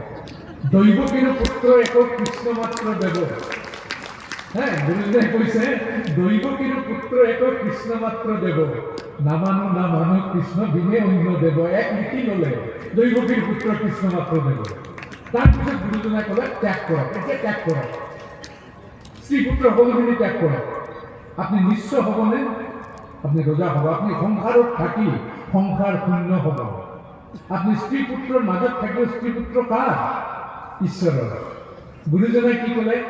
পত্নী পুত্ৰ সবাক সেৱক কৰি দিব, আপোনো তানক কৃষ্ণ পাৱত লখিব। তেতিয়াহ'লে মোৰ কি থাকিল? মোৰ কি থাকিল? পত্নী পুত্ৰ সকলোকে সেৱক কৰি দি দিলোঁ, নিজৰ প্ৰাণটোও দি দিলোঁ। সেইটোও ক'ব নোৱাৰি মই অমুক, সেইটোও দি দিছোঁ। সেইটো ত্যাগ হয় নে নহয়? মই ক'লো যে আপোনালোকে ত্যাগ কৰোঁতে যিটো বুজাইছে সেইটো হ'ল নিশ্চয় হোৱাৰ ত্যাগ, আৰু ত্যাগৰ মাজেদি আমি ৰজাও হ'ব পাৰোঁ। মই ক'লো যে আৰু বিবেকানন্দ নিজে ত্যাগী আছিল, কিন্তু তেওঁ এই ত্যাগৰ বিৰুদ্ধে কৈছে তুমি গৃহত ত্যাগ কৰিলে কি হ'ব? গৃহে তোমাক নেৰে, গৃহে তোমাৰ পিছে পিছে দৌৰি যাব। যদি ত্যাগ কৰিব লাগে, কি ত্যাগ কৰিম? মোৰ অহম, মোৰ মই ভাৱ। গুৰুজনাই কৈছে কৃষ্ণৰ ভকতি ধৰা, মিছা মোৰ কৰা। মইতো ত্যাগ কৰক, মই ত্যাগ কৰক। তেতিয়া আপুনি সংসাৰৰ মাজত থাকিও আপুনি ত্যাগী। তেতিয়া তেওঁলোক চুপ হৈ গ'ল, একদম চুপ হৈ গ'ল। মই বোলো আপোনালোকৰ বিবেকানন্দ দি মই বিবেকানন্দে এটা কাহিনী কৈছিল, আপোনালোকক কৈ থোৱা কাহিনী। বিবেকানন্দে এটা কাহিনী লিখিছে। কিছুমান সন্ন্যাসী, ত্যাগী সন্ন্যাসী গৈ আছে এই জংঘলৰ কাষতে। ইতিমধ্যে এটা আৱাজ হ'ল তেওঁলোকে বহি আছিল, তেওঁলোকে এটা গছৰ তলত বহি আছিল, বিশ্ৰাম কৰিছিল। ইতিমধ্যে আৱাজ হ'ল, প্ৰত্যেকে উঠিব, খালৈ বুলি পলালে। নিশ্চয় বাঘ হ'ব, গৈ বহুত দূৰ গৈ আজি বাচিলোঁ দেই, বাঘ হ'ব চাগে, নহ'লে খাই পেলালে হেঁতেন। এজন সন্যাসীয়ে ক'লে যে মোৰ কম্বল তাত ৰৈ গ'ল, মই ভয়তে দৌৰি আহিছোঁ, কম্বলটো আনিব পৰা নাই। আৰু সন্যাসী মানুহ একো নাই, ৰাতি কেনেকৈ চলিব? তাৰপিছত বোলে ব'লাচোন আমি যাওঁ, লাহে লাহে চাৰিওফালে চাই যাবা দেই, কিবা বাঘ চাঘ আছে নেকি। তাৰপিছত আহি দেখিলে যে নাই, একো নাই, গছৰ তলত কম্বলটো পৰি আছে। তেওঁ বোলে যোৱা তোমাৰ কম্বলটো লৈ আহা। এওঁকৈ যেতিয়া কম্বলক উঠালে, কম্বলে ধৰি পেলালে সন্যাসীয়ে টানি আছে, সেইফালে কম্বলে সন্যাসীক টানি আছে। তেতিয়া এওঁলোকে কৈছে, কিয়া হোৱা বোলে কম্বল লৈ মুঝে পকাই লিয়া, কম্বলে মোক ধৰি লগাইছে। বাকী সন্যাসীবিলাকে কৈছে, তুমি কম্বল छोड़ दो। তেতিয়া সেই সন্যাসী কৈছে, मैं तो कम्बल छोड़ दिया, लेकिन कम्बल मुझे छूटता नहीं। মইতো কম্বল এৰি দিছোঁ, কম্বলে মোক এৰি দিয়া নাই। আচল কি জানে, কম্বলৰ তলত এটা ভালুক এটা খেদি আহি তাতে ধৰি আছিল। এওঁ ধৰাৰ লগে লগে ভালুকটোৱে ধৰি পেলালে। এই গল্পটো দি বিবেকানন্দই কৈছে যে আপুনি যিমানেই গৃহ ত্যাগ কৰক, গৃহই কিন্তু আপোনাক ত্যাগ নকৰে, আপোনাক কিছু যাব। সেইকাৰণে ত্যাগ কৰিবলৈ কি ত্যাগ কৰিব লাগে? আপোনাৰ অহম ত্যাগ কৰক, আপোনাৰ স্ত্ৰী পুত্ৰ সম্পত্তি গোটেইখিনি ঈশ্বৰৰ চৰণত দিয়ক। পত্নী পুত্ৰ সবাকো সেৱক কৰি দিব, আপোনো প্ৰাণক কৃষ্ণ পাবক উঠিব। এইখিনিত অকণমান চৈতন্যৰ কথা কওঁ যে বংগদেশত যি ভক্তি আন্দোলন হৈছিল, সেইটো চৈতন্য মহাপ্ৰভু আছিল তাত মানে পথিকৃত। অসমত 1449 চনত শংকৰদেৱৰ জন্ম হৈছিল, আৰু তাৰ প্ৰায় 38 বছৰ পিছত জন্ম হ'ল চৈতন্য। আৰু চৈতন্য বৈষ্ণৱ ধৰ্ম প্ৰচাৰ কৰিলে। বহুত ক্ষেত্ৰত মিল আছে। চৈতন্য জাতিভেদ মানা নাছিল। চৈতন্য দেৱদেৱীৰ বিৰুদ্ধে কৈছে, ঋষিকে গোবিন্দ সেৱা না পুজিবে দেৱী দেৱা কৈছে। কিন্তু শংকৰদেৱৰ লগত অমিলো আছে কিছুমান, সেইটো মই দেখুৱাই আছোঁ। গুৰুচৰিতত এটা কাহিনী আছে যে পুৰীত গৈ শংকৰদেৱে চৈতন্যৰ লগত সাক্ষাৎ হৈছিল বুলি এটা কাহিনী আছে। কিন্তু আমি যদি শংকৰদেৱৰ জন্ম 1449 আৰু চৈতন্যৰ জন্ম যদি 1486 ধৰোঁ, তেতিয়াহ'লে দুজনৰ সাক্ষাৎ হ'ব নোৱাৰে। কাৰণ প্ৰথম শংকৰদেৱ যেতিয়া ভাৰত ভ্ৰমণত গৈছে, তেতিয়া চৈতন্যৰ বয়স আছিল মাত্ৰ 6 বছৰ, আৰু দ্বিতীয়বাৰ যেতিয়া গৈছে তেতিয়া চৈতন্যৰ মহাপ্ৰয়াণ হৈছে। সেইকাৰণে চৈতন্যৰ লগত শংকৰদেৱৰ সাক্ষাৎ এইটো সম্ভৱ নহয়। দ্বিতীয়ত হ'ল তাৰ কাহিনীটো কি মই কৈ দিম। তাৰ কাহিনীটো হৈছে, শংকৰদেৱে ভকতসকলক কৈছে, কালি এজন মানে সাধুৰ লগত লগ ধৰিবলৈ যাম, তোমালোকে কিন্তু তেওঁক প্ৰণাম নকৰিবা। মন কৰিছেনে যে গুৰুজনাৰ মাজতো আছিল, তেওঁক লগ ধৰিবলৈ যাম, প্ৰণাম নকৰিবা। কিয় প্ৰণাম নকৰিবা? যে তেওঁক প্ৰণাম কৰিলে তেওঁ প্ৰণাম কৰি যায়, তেওঁৰ প্ৰণাম লোৱা টান। দুজনেই কিমান ওপৰত চিন্তা কৰে। কৈছে তেওঁক প্ৰণাম কৰিলে তেওঁ কৰি যায়, তেওঁ প্ৰণাম লোৱা টান। যি হওক, এই কাহিনী আমি মানিব নোৱাৰোঁ। কাৰণ শংকৰদেৱৰ জীৱনী আলোচনা কৰিলে প্ৰথম যেতিয়া শংকৰদেৱ গৈছে তেতিয়া চৈতন্যৰ বয়স 6 বছৰ, আৰু দ্বিতীয়বাৰ যেতিয়া গৈছে তেতিয়া চৈতন্য নৱদ্বীপত পুৰীত যোৱা নাই, আৰু দ্বিতীয়বাৰ যেতিয়া গৈছে তেতিয়া চৈতন্যৰ মহাপ্ৰয়াণ হৈছে। দুজনৰ মাজত কিছুমান ক্ষেত্ৰত মিল আৰু অমিলটো ক'ত চাওঁ।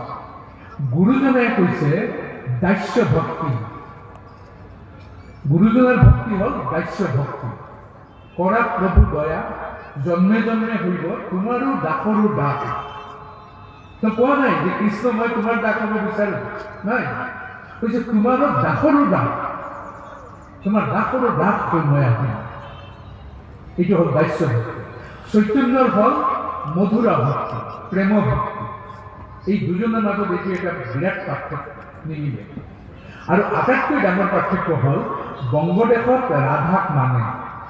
ৰাধা শংকৰদেৱে ভাগৱত মানে, ভাগৱতত ৰাধা চৰিত্ৰ নাই। সেইকাৰণে শংকৰদেৱৰ ধৰ্মত গোপীসকল আছে, ৰাধা নাই। কিন্তু শংকৰদেৱৰ ৰচনাত এবাৰ ৰাধাৰ নাম উল্লেখ হৈছে, কিন্তু সেইটোও অহংকাৰী গোপী হিচাপে।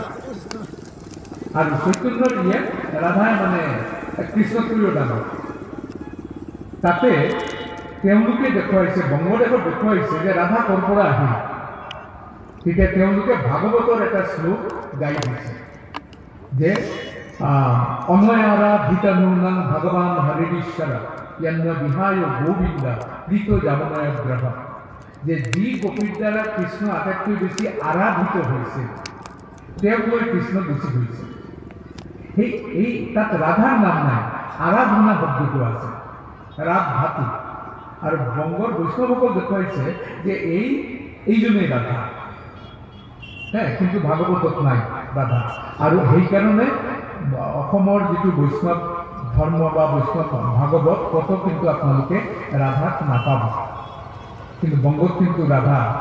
আপুনি বৃন্দাবন গ'লে তেওঁলোকে কৃষ্ণ নাম নলয়, ৰাধে ৰাধে, অকল ৰাধে ৰাধে কৰি থাকে, কৃষ্ণ নাম নলয়, ৰাধা। আৰু তাতে পিছত তেওঁলোকে ক'লে যে ৰাধা আৰু কৃষ্ণ একেই বুলি ব্যাখ্যা কৰিলে, যে ৰাধা আৰু কৃষ্ণ একেই, সেইটো তেওঁলোকৰ ব্যাখ্যা। তো অসমত ৰাধা নাই, অসমত মধুৰা ভক্তি নাই, অসমত কিন্তু ৰাসলীলা আছে, তাত ৰাধাৰ প্ৰেমৰ কথা কোৱা হৈছে, ৰাধা নহয় গোপীসকল, কিন্তু মধুৰা ভক্তিক কেন্দ্ৰ কৰি যে আমি স্বৰ্গত যাম সেইটো নাই, কিন্তু বংগদেশত এইটো আছে। এই দুজনৰ মাজত এইটোৱেই বিশাল পাৰ্থক্য। আৰু এটা কথা আপোনালোকক কৈ থৈ যাওঁ, আমাৰ বহুত অসমীয়া পণ্ডিতে আমাৰ শংকৰদেৱক শংকৰাচাৰ্যপন্থী বুলি কৈছে, এইটো মাৰাত্মক ভুল। আমি 96ত ৱৰ্ল্ড সংস্কৃত কনফাৰেন্স হৈছিল পুনাত, আমি গৈছিলোঁ পুনাত, পুনা নহয়, এইটো ৰাজধানী আছিল বেংগালুৰুত হৈছিল ৱৰ্ল্ড সংস্কৃত কনফাৰেন্স। তেতিয়া এখন কিতাপ আছে ভাগৱত ইয়াৰ ওপৰত, লিখিছে ৰুক্মিণী দেৱী আমেৰিকা, তো ভাৰতীয় মহিলা আমেৰিকা। তাত ভাগৱত লৈ একদম বিৰাট আলোচনা হৈছে, ভাৰতৰ বৈষ্ণৱসকল গুৰুৰ নাম আহিছে, তাত শংকৰদেৱৰ নাম নাই। আৰু ইমানেই সৌভাগ্য, এই সংস্কৃত কনফাৰেন্সত গৈ তেখেতক পাই গ'ল ৰুক্মিণী দেৱী। পাই মই খুব বিনীতভাৱে, মোতকৈ ডাঙৰ, মই খুব বিনীতভাৱে কৰিলোঁ, কৰি যে আপোনাৰ কিতাপ মই পঢ়িছোঁ, আৰু পঢ়ি বহুত বস্তু মই জানিব পাৰিছোঁ, খুব ভাল লাগিছে। তেখেতে ক'লে বাহ ধন্যবাদ মোক কৈছে। তাৰপিছত মই ক'লোঁ যে আপোনালোকে শংকৰদেৱৰ নাম লোৱা নাই, গোটেই ভাৰতবৰ্ষৰ নাম আনিছে, তুলসীদাসৰ পৰা চৈতন্য কৰি আৰম্ভ কৰি গোটেই ৰামানুজ গোটেই আনিছে, শংকৰদেৱৰ নামটো অনা নাই। আমাৰ অসমত শংকৰদেৱে, তেওঁ দেখোন জানে, তেওঁ ক'লে মই জানো অসমত শংকৰদেৱে ভক্তি ধৰ্ম প্ৰচাৰ কৰিছিল। তো মইতো শংকৰদেৱৰ মূল ৰচনা পঢ়া নাই, মই অসমীয়া পণ্ডিতসকলৰ কিতাপ পঢ়িছোঁ, তাতে তেওঁলোকে লিখিছে শংকৰদেৱ শংকৰাচাৰ্যপন্থী। শংকৰদেৱ যদি শংকৰাচাৰ্যপন্থী হয় তেতিয়াহ'লে তেওঁ ভক্তিমাৰ্গী হ'ব নোৱাৰে, সেইকাৰণে মই বাদ দিছোঁ। তাৰপিছত মই ক'লোঁ যে নাই শংকৰদেৱ কেনেকৈ শংকৰাচাৰ্যপন্থী হ'ব, তেওঁ ভক্তিমাৰ্গৰ প্ৰচাৰক, তেওঁ শংকৰাচাৰ্যপন্থী হ'ব নোৱাৰে। আৰু ভাৰতবৰ্ষত যদি ভক্তি আন্দোলন হৈছিল, সেইটোৰ কেন্দ্ৰত শংকৰাচাৰ্যৰ বিৰুদ্ধে এই আন্দোলন হৈছিল। ক'লে হয় নেকি? মইতো তাৰপিছত তেওঁ মোক ক'লে যে মই কিতাপখন যেতিয়া ৰিভাইজ কৰি যদি মোৰ বয়সত হয় তেতিয়াহ'লে মই শংকৰদেৱৰ নাম তাতে লৈ আহিম বুলি মোক কথা দিলে। কেতিয়া শংকৰাচাৰ্য, মানে কিয় শংকৰাচাৰ্যপন্থী হ'ব নোৱাৰে শুনক। শংকৰাচাৰ্যই তেওঁৰ বেদান্ত ভাষ্যত লিখিছে শূদ্ৰম পদযুক্ত শ্মশানমিতি, ক্ষুদ্ৰ হ'ল ভৰি থকা শ্মশান। এই যে আমি যে শ্মশান দেখোঁ, শ্মশানেতো খোজকাঢ়িব নোৱাৰে, প্ৰতিজন ক্ষুদ্ৰ হ'ল এটা ভৰি থকা শ্মশান। কোনে কৈছে? শংকৰাচাৰ্য। শংকৰাচাৰ্য কৈছে ন শূদ্ৰায় মতিন্দদাত, কেতিয়াও ক্ষুদ্ৰক জ্ঞানদান নকৰিবা। কাৰণ ক্ষুদ্ৰক যদি জ্ঞানদান কৰোঁ মোক পাত্তা নিদিব নহয়, মোৰ সমান হৈ যাব। সেইকাৰণে শংকৰাচাৰ্য কৈছে কেতিয়াও ক্ষুদ্ৰক জ্ঞানদান নকৰিবা। আৰু শংকৰাচাৰ্যই কৈছে ক্ষুদ্ৰই যদি বেদবাক্য শ্ৰৱণ কৰে, কাণত ঘি ঢালিবা গৰম ঘি, যদি মুখস্থ কৰে মানে ধাৰণে উচ্চাৰণে জিহ্বা ছেদ ভৱতি, যদি উচ্চাৰণ কৰে জিহ্বা কাটি পেলাবা। আৰু ধাৰণে শৰীৰৰ ভেদ ইতি কোনো ক্ষুদ্ৰই যদি বেদমন্ত্ৰ মুখস্থ কৰে তেওঁ বধ কৰি পেলাব, মাৰি পেলাব। সেইকাৰণে মই ক্ষুদ্ৰসকলক মোৰ ষ্টুডেণ্টসকলক কৈছিলোঁ যে আগতে গায়ত্ৰী মন্ত্ৰ শিকিবা। ওম ভূৰ ভুৱস্বঃ তৎসবিতুৰ্বৰেণ্যম, সেইটো হ'ল বেদৰ আচল মন্ত্ৰ গায়ত্ৰী, আৰু এইটো শিকিবা। সেইটো হ'ল চেলেঞ্জ যে আমি ক্ষুদ্ৰ হৈ এই মন্ত্ৰটো শিকিছোঁ। মন্ত্ৰটোতে এনেকৈ একো নাই যে মুখে মাৰি পেলাব লাগে, তাত সূৰ্যক বন্দনা কৰা হৈছে। কাজেই শংকৰদেৱ কেতিয়াও শংকৰাচাৰ্যপন্থী হ'ব নোৱাৰে, 1 নম্বৰ। 2 নম্বৰ হ'ল শংকৰাচাৰ্যে যি ব্ৰহ্মক মানিছে, শংকৰাচাৰ্যৰ মতে জগত হ'ল মিছা। এটা লাইন শংকৰাচাৰ্যে কি কৈছে জানেনে? কৈছে শ্লোকাৰ্ধেন প্ৰবক্ষ্যামি যদুক্তং গ্ৰন্থ কোটিভি। আমি আধা শ্লোকত কৈ দিব পাৰোঁ যিটো কোটি কোটি গ্ৰন্থত কোৱা হৈছে। কোটি কোটি গ্ৰন্থত কি কোৱা হৈছে? কৈছে মই আধা শ্লোকত কম। এইটো হ'ল প্ৰথম লাইন। দ্বিতীয় লাইনত কৈছে ব্ৰহ্ম সত্যম জগত মিথ্যা জীৱ ব্ৰহ্মৈব নাপৰঃ। ব্ৰহ্মই একমাত্ৰ সত্য, জীৱ হ'ল মিছা মায়া, আৰু মানে জগত হ'ল মিছা মায়া, আৰু জীৱ হ'ল স্বয়ং ব্ৰহ্ম। জীৱ হ'ল ব্ৰহ্ম। কি ধুনীয়া তাৰমানে ইয়াত আপোনালোকেও ব্ৰহ্ম, ময়ো ব্ৰহ্ম। কি ধুনীয়া নহয়? নাই, ধুনীয়া নহয়, কিন্তু মাৰাত্মক। ব্ৰহ্ম সত্যম, ব্ৰহ্ম একমাত্ৰ সত্য। ব্ৰহ্ম কেনেকুৱা ৰূপ নাই, গুণ নাই, একো নাই। সেইকাৰণে কোৱা হৈছে আনকোৱালিফাইড, নিৰ্বিশেষ, তাৰ কোনো বিশেষত্ব নাই। আৰু জগত মিছা, আৰু জীৱ হ'ল স্বয়ং ব্ৰহ্ম। শংকৰদেৱে ইয়াত বিৰোধিতা কৰিছে কথাগুৰু চৰিত্ৰত। এটা কাহিনী কৈ যাওঁ, আপোনালোকক বৰিং কৰি আছোঁ। এটা কাহিনী কৈ যাওঁ। কথাগুৰু চৰিত্ৰত এটা কাহিনী আছে। শুনো সন্যাসী আহিল বাট কৰিবলৈ। শুনো সন্যাসী এজন শংকৰাচাৰ্যপন্থী, তেওঁ ক'ৰবাত শুনিলে যে অসমত বোলে ডাঙৰ পণ্ডিত এজন ওলাইছে, আহিল বাট কৰিবলৈ, মানে তৰ্ক কৰিবলৈ। হাড়গৰুৰ ওপৰত শাস্ত্ৰ, শাস্ত্ৰৰ ওপৰত বহি, হাড়গৰুৰ ওপৰত বেদ উপনিষদ গীতা ৰাখিছে, তাৰ ওপৰত উঠি বহিছে, বহি আছে গুৰুজনাৰ ওচৰত। গুৰুজনাই চাই বোলে, গুৰুজনতো আচৰিত হৈ গ'ল। হাড়গৰু আমি মানুহ কৃষ্ণ হিচাপে, গৰুকো আমি কৃষ্ণই স্বয়ং গৰুৰ বিষয়ে আছে, হাড়গৰুৰ ওপৰত শাস্ত্ৰ, শাস্ত্ৰৰ ওপৰত বহি আহিছে। তেতিয়া গুৰুজনাই ক'লে যে হাড়গৰুৰ ওপৰত শাস্ত্ৰ, শাস্ত্ৰৰ ওপৰত আপুনি বহি আহিছে। তেতিয়া তেওঁ কি ক'লে? হাড়গৰু ব্ৰহ্ম, শাস্ত্ৰ ব্ৰহ্ম, ময়ো ব্ৰহ্ম, কোনো দোষ নাই। কাৰণ গৰুও ব্ৰহ্ম, শাস্ত্ৰ ব্ৰহ্ম, ময়ো ব্ৰহ্ম, কোনো দুখ নাই। তেতিয়াহে গুৰুজনাই আশী ঠাৰ দিলে। গুৰুজনাই মই চকু দি এনেকা কৰিলে।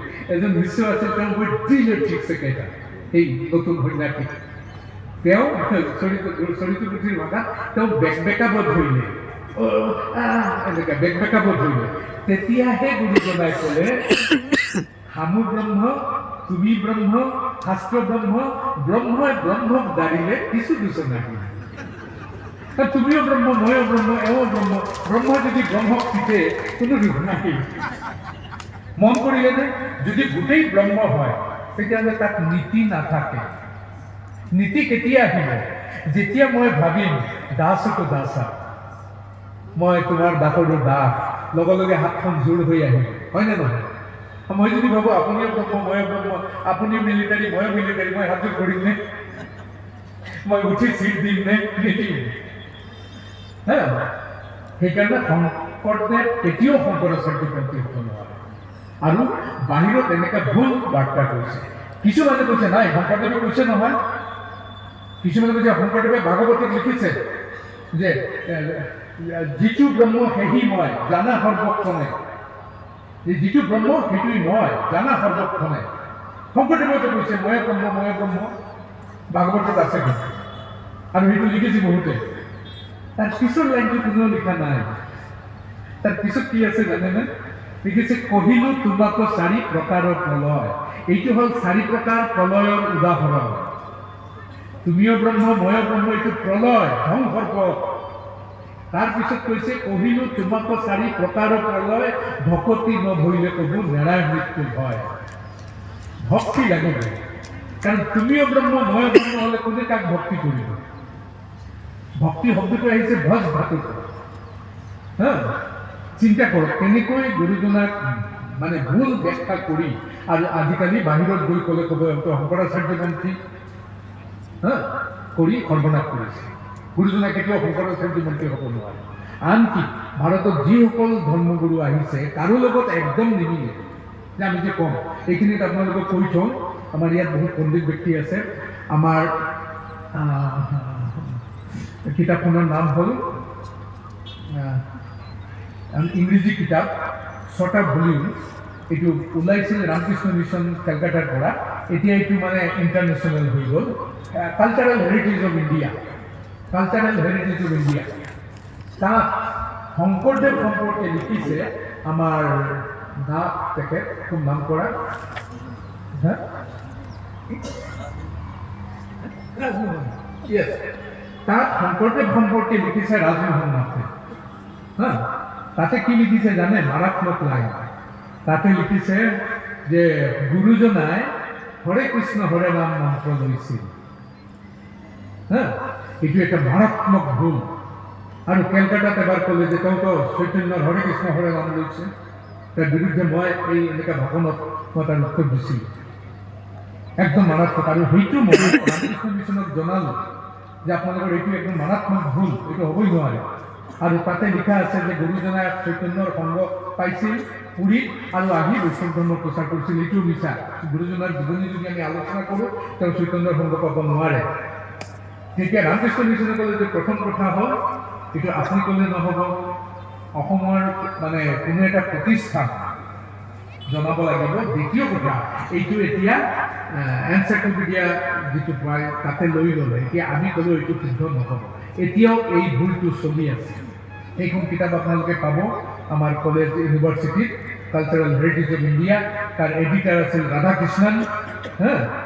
এই ভুলটো এতিয়াও চলি আছে। শংকৰদেৱ সম্পৰ্কে এটা ভুল বাৰ্তা তাতে গৈছে, এনেকৈ চলি আছে।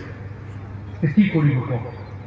আমাৰ এইটো প্ৰতিবাদ কৰিব লাগিছিল, কিন্তু এতিয়াতো আৰু প্ৰতিবাদ কৰাৰ সময় এইটো বিদেশত গুচি গ'ল। এতিয়া যদি অসমৰ বিভিন্ন প্ৰতিষ্ঠানে যদি বিদেশলৈ লিখে যে এইটো ভুল আৰু তাৰ প্ৰসংগত যদি যুক্তি দেখুৱায়, সেইটো হয়তো চেঞ্জ হ'ব পাৰে। এই হ'ল অৱস্থা। যাৰ কাৰণে আজি শংকৰদেৱৰ যিটো প্ৰচাৰ হ'ব লাগিছিল, এই যে ক'লোঁ শংকৰাচাৰ্যপন্থী বুলি তেওঁলোকে বাদ দিলে, সেইটো হোৱা নাই। তো মানে কলহ যদি খালী থাকে আৱাজটো বেছি হয়। মই ইমান আৱাজ কৰিলোঁ, আপোনালোকে বেয়া নাপাব। সদৌ শেষত অকণমান নিন্দা কৰিলোঁ, কাৰণ আমি হ'লোঁ সাধাৰণ মানুহ। আমাৰ নিন্দা কৰিলে বিৰাট আনন্দ হয়। ধৰক ইয়াতে ভাগৱত পাঠ হৈ আছে, তাতে নিন্দা চলি আছে, আমাৰ মনটো তাতে গুচি যায়। কি হ'ল? অকণমান শংকৰদেৱৰ নিন্দাও কৰি লওঁ, ভাল লাগিব। অলপ প্ৰশংসা কৰিলেতো নহ'ব, নিন্দাও অকণমান কৰোঁ। মই বহুত ঠাইত কৈছোঁ এইটো, এই কথাষাৰ কৈছোঁ যে গুৰুজনাৰ দৃষ্টি সমান নাছিল প্ৰত্যেকৰ প্ৰতি সমদৃষ্টি নাছিল। যিসকল সাধাৰণ মানুহ তেওঁলোকক গুৰুজনাই ৰূপ দেখুৱাই আছিল। মুখত লোৱা নাম হৃদয়ে ধৰা ৰূপ, এতেকে মুকুতি পাইবা কহিলো স্বৰূপ। সাধাৰণ মানুহক ৰূপ দেখুৱাইছে যে কৃষ্ণ নাম লোৱা মুক্তি পাবা। আৰু যিবিলাক শিক্ষিত মানুহ ডাঙৰ ভকত তেওঁলোকক কৈছে নালাগে হুক নালাগে মুকুতি, তোমাৰ চৰণে মাত্ৰ ৰহুক ভকতি। দৃষ্টি সমাননে? নাই। উত্তৰ দিব পাৰিবনে? মই যিটো কৈছোঁ একেই গুৰুজনাৰ ৰচনাৰ পৰা কৈছোঁ যে সাধাৰণ মানুহক কৈছে নালাগে হুক, মানে হৃদয়ে ধৰা ৰূপ, মুখত লোৱা নাম হৃদয়ে ধৰা ৰূপ, এতেকে মুকুতি পাইবা কহিলো। আৰু ডাঙৰ ভকতক কৈছে নালাগে হুক নালাগে মুকুতি, তোমাৰ চৰণে মাত্ৰ ৰহুক ভকতি। তোমাৰ মুক্তি নালাগে, ভকতিক বিচাৰা, মুক্তি কিয় বিচাৰিবা? মইতো কোনোমতে উত্তৰ নাপালোঁ। পিছত মাধৱদেৱ পঢ়ি উত্তৰটো পালোঁ। মাধৱদেৱে যে এইটোৱেই ব্যাখ্যা কৰিলে। মাধৱদেৱে লিখিছে প্ৰথমে কামনা কৰি যিটো আহি ভকতিটো প্ৰৱৰ্তয়। কোনোবাই যদি কামনা কৰি যদি ভকতিৰ লাইনত আহে, মোৰ ছোৱালীৰ কাৰণে দৰা লাগে, মোৰ ল'ৰাৰ কাৰণে চাকৰি লাগে, মোৰ এটা ঘৰ লাগে, প্ৰথমে কামনা কৰি যিটো আহি ভকতিটো প্ৰকট কৰে, যদি কামনা কৰিও যদি ভকতিৰ লাইনত আহে, ভকতিৰ সোৱাদ জানিয়া পাছত কামনাটো পৰিহৰে আৰু ভক্তিকে কেৱল বাঞ্ছিয়া মনত নিষ্কামে ভকতি কৰে। গুৰুজনে ৰূপ দেখুৱাই আছিল, এতেকে মুকুতি পাইবা কহিব চৰবা হা নাম লোৱা। গুৰুজনে জানিছিল এবাৰ যদি নামৰ সোৱাদ পাই যায়, পিছে যদি মুক্তি আহি কয় মুকলৈয় বাপ, তেওঁলোকে ভাগ পাতে, তেতিয়া নাম লৈয়ে থাকিব। গুৰুজনে লোক দেখুৱাই আছিল, সেইকাৰণে মই দেখোন চিন্তা কৰিব নোৱাৰো, কিন্তু নিন্দা কৰাৰ বস্তু নাপাওঁ। এই মাধৱদেৱে এই লাইনকেইটা নিলিখিলে ঠিকছে নিন্দা কৰিলো। কাৰণ কালীয় দমনৰ সময়ত কালীয় দমনে কৃষ্ণক গোটেই বিষ দি দিছিল। কৃষ্ণ ক'লে যে তুমি মোক বিষ দিলা কি? কালীয় ক'লে বোলে কৃষ্ণ প্ৰভু আপুনি মোক অমৃত দিয়া নাই, সেইকাৰণে গোটেই বিষ আপোনাক দি দিছো চৰণত।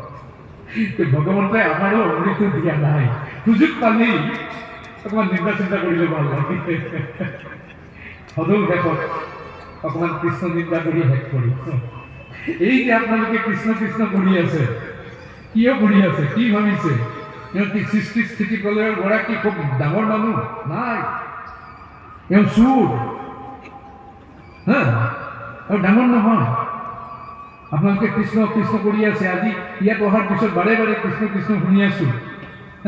আপোনালোকে ভাবিছে তেওঁ বিৰাট শক্তিশালী, তেওঁ গোটেই কৰে। নাই, মই কৃষ্ণৰ সম্পৰ্কে কি কোৱা হৈছে শুনক। কৈছে ব্ৰজে প্ৰসিদ্ধম নৱনীত চৌৰম, তুমি ব্ৰজধামত বৃন্দাবনত নৱনী চৌৰ হিচাপে প্ৰসিদ্ধ। গোপগণা নাঞ্চ দুকুল চৌৰম, তুমি গোপীসকলৰ গোপন চুৰ কৰিছিলা। আৰু তাৰপিছত কৈছে যে পদাশ্ৰিতা নাঞ্চ সমস্ত চৌৰম, যিসকলে তোমাৰ আহি পদাশ্ৰিতা নহয়, কি আছিল লাইনটো আছিল অনেক জন্মাৰ্জিত পাপ চৌৰম, আপনি যদি কৃষ্ণক প্ৰণাম কৰে মুহূৰ্ততে আপোনাৰ পকেট মাৰি দিয়ে, আপোনাৰ জন্ম জন্মান্তৰৰ পাপ মুহূৰ্ততে মাৰি দিয়ে। কিমান ডাঙৰ চোৰ। তাৰপিছত ভকতে কৈছে চৌৰাগ্ৰগণ্যম পুৰুষং নমামি, হে অগ্ৰগণ্য চোৰ, তোমাক প্ৰণাম জনাইছো। আজি কৃষ্ণ ভাল মানুহ নহয়, চোৰ। তাৰপিছত কি কৈছে শুনক, তাৰপিছত কৈছে শ্ৰী ৰাধিকায়া হৃদয়স্য চৌৰম, মানে ৰাধিকা মানে গোপীসকলৰ হৃদয় তুমি চুৰ কৰিছিলা। নৱাম্বদ শ্যামল কাঞ্চী চৌৰম, আকাশত যে ডাৱৰীয়া হৈ থাকে যে বৰ্ণ, সেই বৰ্ণটো তুমি চুৰ কৰিছা। আকাশৰ বৰ্ণটো আজি তুমি গাত লগাই দিছা। পদাশ্ৰিতা নাঞ্চ সমস্ত চৌৰম, যিসকলে তোমাৰ চৰণ আশ্ৰয় কৰে, কৃষ্ণ কৃষ্ণ কৰে, তুমি তেওঁলোকৰ সকলোখিনি চুৰ কৰা। সমস্ত চৌৰম চৌৰাগ্ৰগণ্যম পুৰুষং নমামি, সেই অগ্ৰগণ্য চুৰ, তোমাক প্ৰণাম জনাইছো। তাৰপিছত এটা শ্লোক শুনক। আপোনালোকে ভাবে কৃষ্ণ খুব শক্তিশালী নহয়? নাই নাই, আচলতে নাজানে। কৃষ্ণৰ সম্পৰ্কে কৈছে চিনাক্ষী ঘূৰং যমপাশ বন্ধন, তুমি যমৰ বন্ধন ছিঙি পেলাব পাৰা। বিনক্ষী ভীমং ভৱপাশ বন্ধন, আমাৰ যে ভৱৰ পাশবন মানে সংসাৰ বন্ধন, সেইটো তুমি ছিঙি পেলাব পাৰা। ইমান শক্তি তোমাৰ। চিনক্ষী সৰ্বস্ব, সমস্ত বন্ধন, পৃথিৱীত যিমান বন্ধন আছে গোটেইখিনি তুমি ছিঙিব পাৰা। তাৰ পিছৰ লাইনটো কৈছে বৰ মাৰাত্মক। তাৰ পিছৰ লাইনটো কৈছে নৈবাত্মন ভক্ত কৃতম বন্ধন, তুমি ইমান শক্তিশালী, তুমি যমৰ বন্ধন ছিঙিব পাৰা, তুমি ভৱপাশ বন্ধন ছিঙিব পাৰা, সকলো বন্ধন ছিঙিব পাৰা। কিন্তু ভকতে যদি এটা এনাজৰী ডালেৰে, ভক্তিৰ এনাজৰী ডালেৰে যদি তোমাক বান্ধিত হয়, তুমি ছিঙিব নোৱাৰা। সেইকাৰণে মাধৱদেৱে কৈছিল যাৰ মায়া পাশে বদ্ধ এ তিন ভুৱন, এই তিন ভুৱনক যিজনে মায়াৰ বন্ধনেৰে বান্ধি ৰাখিছে, সহৰি উৰলে তুমি কয়লি বন্ধন। এজন মহিলা সেই কৃষ্ণক বান্ধি ৰাখিছে। আপুনি ভাবক, কোনো ক্ষমতাই নাই আৰু কৃষ্ণ নাম নহব। ভকতে সূতাডালেৰে বান্ধিলে ছিঙিব নোৱাৰে। এইখিনি কৈ থওঁ যে নাৰী, আমাৰ শাস্ত্ৰত কিন্তু নাৰীসকলৰ বিৰুদ্ধেও লিখা হৈছিল। আমাৰ শাস্ত্ৰত কোৱা হৈছিল নাৰীসকল হ'ল নৰকৰ দ্বাৰ। নাৰী, এটা আমাৰ শাস্ত্ৰত আছে। নাৰক তাতে কোৱা হৈছে যে মহাভাৰতত নাৰী যমৰ মানে মৃত্যুৰ দেৱতা কৰা হৈছে নাৰী, আৰু নাৰীয়ে ব্ৰহ্মাৰ আগত থিয় হৈ কান্দি আছে যে প্ৰভু মই কেনেকৈ মাৰ কোলাৰ পৰা সন্তানক উঠাই লৈ আহিম, স্ত্ৰীৰ সন্মুখৰ পৰা তোৰ স্বামীক কেনেকৈ উঠাই লৈ আহিম, নারী। আর এই ভক্তি ধর্ম ভাগবত ভক্তির স্বরূপ হিসাবে নারীক বৃত্তি নারী। আমার ইয়াত বহুত আহিমাত্ৰীসকল আছে যি কৃষ্ণক কুৰুক্ষেত্ৰ যুদ্ধত দুৰ্যোধনে কৈছিল বান্ধি পেলা, কৃষ্ণ গৈছিল দূত হৈ কৈছিল বান্ধি পেলা, আৰু দুঃশাসন কৰ্ণমূলক ৰচি লৈ আহিছিল, কৃষ্ণ বিশাল হৈ গ'ল, এওঁলোক ভৰিৰ তলত পৰি থাকিলে, বান্ধিব নোৱাৰিলে। যি কৃষ্ণক মানে মনতকৈ যি কৃষ্ণৰ গতি প্ৰবল, মনে যাক স্পৰ্শ কৰিব নোৱাৰে। মই ইয়াত আছো এতিয়া, মই ইচ্ছা কৰিলে মই মনক নিউয়ৰ্কত পঠাই দিব পাৰোঁ, নিউয়ৰ্ক ঘূৰি আহিব পাৰোঁ। ইমান আটাইতকৈ গতিশীল হ'ল মন। কৃষ্ণ সম্পৰ্কে কোৱা হৈছে অবাং মানস গোচৰ, বাক্য আৰু মনৰ অতীত। সেই কৃষ্ণ এজন নাৰীয়ে বান্ধিছিল। এই প্ৰত্যেকে আহি নালিচ কৰিলে তোমাৰ ল'ৰাটো বদমাছ, আমাৰ ঘৰত গৈ লবনি চুৰ কৰি খাইছে, তাক শাসন কৰিব নোৱাৰা, মাৰ খং উঠিল, আজি তাক বান্ধিম, আজি তাক শাস্তি দিম, বান্ধিম। কেনেকে বান্ধিব? কৃষ্ণক দেখি দৌৰি গ'ল। যি কৃষ্ণৰ গতি মনতকৈ বেছি, সেই কৃষ্ণক এজন অবলা নাৰীয়ে গৈ কাণত ধৰি লৈ আহিলে, কাণত ধৰি লৈ আহিলে, আনি পেলাই ৰছী আনাতে বান্ধি থ'ল। ৰছী আনিলে, 2 আঙ্গুলি নাটে, ৰছী সৰু হ'ল, আৰু ৰছী আনে, যোৰা লগালে 2 আঙ্গুলি নাটে, আৰু লগালে 2 আঙ্গুলি নাটে। যেতিয়া মাৰ ঘাম ওলাই গ'ল, হেন দেখি প্ৰভু নাৰায়ণ স্নেহে লৈলা আপুনি বন্ধন, স্নেহে আহি নিজেই বান্ধ খালে। আচলতে কি হৈছে জানে, গুৰুজনাই 14 শাস্ত্ৰ পঢ়িছিল, বেদ উপনিষদ পঢ়িছিল, অংক পৰা নাছিল। তেতিয়াৰো অংক চংক আছিলে নে নাই নাজানো। মই যদি লিখিলোহেঁতেন, ৰছী আন 10 আঙ্গুলি নাটে, আৰু ৰছী আন যোৰা দিলোঁ 8 আঙ্গুলি নাটে, তাৰপিছত ক'লোহেঁতেন 4 আঙ্গুলি নাটে। বাৰে বাৰে লিখি আছে 2 আঙ্গুলি নাটে, 2 আঙ্গুলি নাটে। আরে রশিদ আমি জোড়া দিয়া হয়েছে 2 আঙ্গুলি নাটে কিয়? তার কারণটা কি জানেন? কৃষ্ণক আপনিও বান্ধিব পাৰিব, 2 আঙ্গুলি লাগিব। এটা হল নিষ্ঠা, মই তোমাক বান্ধিম, নিষ্ঠাটো লাগিব। আৰু এটা হল তেওঁৰ কৃপা, তেতিয়া আপনিও কৃষ্ণক বান্ধিব পাৰিব। আমি কৃষ্ণ নিন্দা কৰি আছো। আৰু বেদত এটা লাইন আছে, বৃহৎ বদেন বিদতে সুবিধা, কম বৃহতৰ কথা বীৰৰ দৰে কৰে। আমাৰ হয় কি, বৃহতৰ কথা বীৰৰ দৰে ক'ব নোৱাৰো, ভয় লাগে। আকৌ যদি কোনোবাই গৈ লগাই দিয়ে তেতিয়াহ'লে মোক জেলত পঠাই দিব। চিফ মিনিষ্টাৰ হোৱাৰ কথা আছিল, চিফ মিনিষ্টাৰৰ বিৰুদ্ধে ক'লে বীৰৰ দৰে ক'ব পাৰিমনে? নাই, কোনোবাই লগাই দিব, সৰ্বনাশ। মাধৱদেৱে বীৰৰ দৰে ক'লে, মুক্তিত নিস্পৃহ যিটো সেই ভকতক নম। প্ৰথম কৃষ্ণক প্ৰণাম কৰিব লাগিছিল, তেওঁলোকে কৃষ্ণক প্ৰণাম কৰা নাই, ভকতক প্ৰণাম কৰিছে। কোন ভকত? মুক্তিত নিস্পৃহ যিটো সেই ভকতক নম ৰূপময় মাগুহ ভকত। আৰু তাৰ পিছত কি ক'লে? সমস্ত মস্তক মণি, মন কৰক, যিজন সমস্ত মস্তক মণিৰ ওপৰত নিজ ভকতৰ বৈশ্য, ভকতৰ ওচৰত সৰু হৈ আহে, ভজু হেনো দেৱদেৱ। পৃথিৱীৰ কোনো ঈশ্বৰ ভকতৰ বৈশ্য হৈ আহেনে? নাহে, ভজু হেনো দেৱদেৱ। এতিয়া মই কৃষ্ণৰ চুৰিৰ কথা ক'লো আপোনালোকক, মাৰাত্মক চুৰ। তেওঁ আমি কলিযুগৰ যিবিলাক জীৱ, আমাৰ প্ৰথম কৰ্তব্য হ'ল তেওঁক শাস্তি দিয়া, শাস্তি দিব লাগিব। কেনেকৈ শাস্তি দিব? তেওঁক জেলত ভৰাব লাগে। এনেকৈ জেলত ভৰাব লাগে য'ত মানে একদম পোহৰ নোসোমায়, একো নোসোমায়, তেনেকৈ জেলত ভৰাই থয়। সেই জেল ক'ত পাব কওকচোন? য'ত কোনো পোহৰ পৰা নাই, এই জেলত কৃষ্ণক ভৰাই থৈ কওক যে তুমি শাস্তি ভোগ কৰা, ইমান চুৰ, তুমি ডাঙৰ চুৰ, তুমি শাস্তি ভোগ কৰা। সেই জেল এটা আছে আমাৰ, আমি কলিযুগৰ জীৱৰ জেল আছে। কি জানেনে? আমাৰ হৃদয়। তাত ভক্তিৰ পোহৰ পৰা নাই, তাত একোৱেই পৰা নাই, ভক্তি নাই, সাধন নাই, ভজন নাই। কৃষ্ণক আনি এই হৃদয়ত ভৰাই থওক। শাস্ত্ৰত কৈছে কাৰাগৃহে বসে সদা হৃদয়ে মদিয়ে। আমাৰ হৃদয়ৰ কাৰাগৃহত আহি তুমি থাকা। মদ ভক্তি পাঁচ ধীৰে বন্ধনান, মোৰ ভক্তিৰ এনাজুৰিৰে বান খাই তুমি মোৰ হৃদয়ত থাকা। তং কৃষ্ণ হে প্ৰলয় কোটি শতান্তৰে কোটি শত বছৰ তুমি ইয়াত জেলত থাকা। সৰ্বস্ব চৌৰ হৃদয় আনহি মোৱাম। এই চোৰ তোমাৰ একমাত্ৰ শাস্তি হৈছে এই জেলত আহি তোমাক ৰাখিব লাগে। আহক আমি কালি ইয়াত নাম প্ৰসংগ হ'ব, আমাৰ আশে পাশে কৃষ্ণই ঘূৰি থাকিব। কাৰণ এইটো কৃষ্ণই কৈছে য'ত প্ৰসংগ হয় তাত মই থাকোঁ।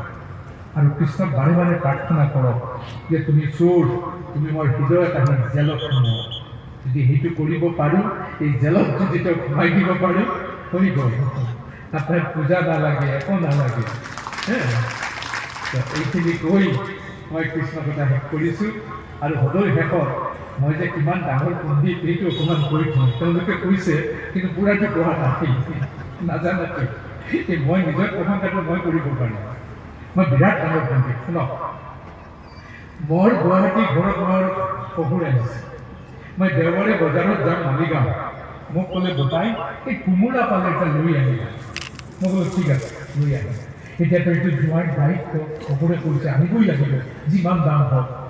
তেতিয়া কোমোৰাৰ দিন নহয়। বজাৰত সোমাই দেখিলোঁ এজন দুখীয়া মানুহ কোমোৰা এটা আৰু শাক পাচলি অকণমান লৈ বহিছে। দেখিলে গম পোৱা যায় একদম খেতিয়ক ঘৰ। মই গৈ ক'লোঁ এইটো কিমান দিনহে? মানুহজনৰ মুখত হাঁহি নাই, মোৰ ফালে চাই ক'লে 20 টকা দি কিনিছোঁ, 25 টকা হ'লে বিক্ৰী কৰিম। মই প্ৰথম দেখি ভাবিছিলোঁ যে 25 টকালৈকে দিব পাৰিম। যদি 30 টকা কয় তথাপি দিব লাগিব, কাৰণ শহুৰে কৈছে যিমান টকা হ'ব। কাৰণ জোৱাইৰ এটা সন্মান আছে। তেওঁ ক'লে 20 টকা দি কিনিছোঁ, 25 টকা হ'লে বিক্ৰী কৰিব পাৰিম। আমিতো শিক্ষিত মানুহ, অভিনয় কৰা উস্তাদ। মই ক'লোঁ এইটো অভিনয় কিন্তু অন্তৰৰ পৰা কোৱা নাই। মই ক'লোঁ কৃষ্ণ কৃষ্ণ, এইটোৰ দাম 25 টকা, কিনো খামহে? মানুহজনে লগে লগে কি ক'লে জানে? কৃষ্ণ কৃষ্ণ, ভকত মানুহ দেখোন হে, ভকতৰ আগত মিছা কথা ক'ব নাপায়। 15 টকা দি কিনিছোঁ, 20 টকা হ'লে বিক্ৰী কৰিম। কৈছে 15 টকা দি কিনিছোঁ, 20 টকা হ'লে বিক্ৰী কৰিম। তাৰপিছত মই আৰু কথা নকৈ 20 টকা দি কিনি লৈ আহিলোঁ। আহোঁতে মনে মনে হাঁহি আছোঁ। কৃষ্ণৰ নাম লৈ মানুহ বৈকুণ্ঠত যায়, বৈতৰণি পাৰ হৈ যায়। মই বজাৰত কৃষ্ণ নাম কৈ মোৰ 5 টকা বাচি গ'ল। তাৰপিছত মোৰ চেঞ্চটো আহিল। গৰীব দুখীয়া মানুহজনে যদি দৰদাম কৰি যদি 23 টকা বিক্ৰী কৰিলেহেঁতেন, 3 টকা বেছি পালে তেওঁ নিমখৰ দামটো ওলাই গ'লহেঁতেন। কাৰণ তেওঁলোকেতো আৰু টাটাৰ নিমখ নাখায়। তেওঁ কৃষ্ণ নাম শুনিয়ে তেওঁ সত্যৰ ওচৰত নিজকে সমৰ্পণ কৰি দিলে। আৰু মই দৰমহা পাওঁ বহুত, মই গোটেই ধৰ্মশাস্ত্ৰ পঢ়িছোঁ, একো কৰিছোঁ। মই কি ভাবি আছোঁ, মোৰ 5 টকা লাভ হ'ল। তেতিয়া মনত পৰিল সপোনে যিমান কৰি দি নাযায় কিয়, তাৰ মনটো চকুটো কিন্তু তলত থাকে। এই গৰীব দুখীয়া মানুহজনে কৃষ্ণ নাম শুনি 5 টকা কমাই দিলে, আৰু মই কৃষ্ণ নাম শুনি ভাবিছোঁ 5 টকা মোৰ বাচি গ'ল। মোৰ দৃষ্টিটো 5 টকা। পণ্ডিত কোন? পণ্ডিত হ'ল সেই মানুহজন, সেই গৰীব দুখীয়া মানুহজন, এওঁ হ'ল পণ্ডিত। আৰু পণ্ডিত কাকো নক'ব। পণ্ডিত মই এই লখিমপুৰতে এবাৰ দেখিছোঁ, এজন খেতিয়ক মানুহ কৃষ্ণ কথা কওঁতে তেওঁ কান্দি আছে। এওঁ হ'ল পণ্ডিত। তেওঁ চকুত পানী আহি গৈছে, এওঁ হ'ল পণ্ডিত। আৰু কৈ থওঁ, যি মাধৱদেৱে শংকৰে বাৰে বাৰে ক'লে কহয় শংকৰ কৃষ্ণৰ কিংকৰ, আৰু মাধৱদেৱে বাৰে বাৰে কি ক'লে? কহয় মাধৱ মূৰ্খমতী। মাধৱ যদি মূৰ্খমতী হয়, মানে অসমত বাদ দিয়ক, ভৱিষ্যততো কোনো পণ্ডিত হোৱাৰ চান্স নাই। মাধৱে মূৰ্খ। সেইকাৰণে মই হাত জোৰ কৰি কৈছোঁ, এই এনেকা কৃষ্ণৰ যিটো আলোচনা হৈ গ'ল, তাতে কাকো পণ্ডিত বুলি নক'ব, পণ্ডিত বুলিও নাই। সেই মূৰ্খজনক আমি প্ৰণাম কৰোঁ। মাধৱদেৱ, আমি সেই কিংকৰ মানে কি জানেতো? চাকৰ। সহায়ক শংকৰক কৃষ্ণৰ কিংকৰ, তেওঁলোককে প্ৰণাম কৰোঁ। এইখিনি কৈ মই মোৰ বক্তব্য সামৰিছোঁ। যদি কিবা ভুল ত্ৰুটি হয় মাফ কৰিব। নমস্কাৰ।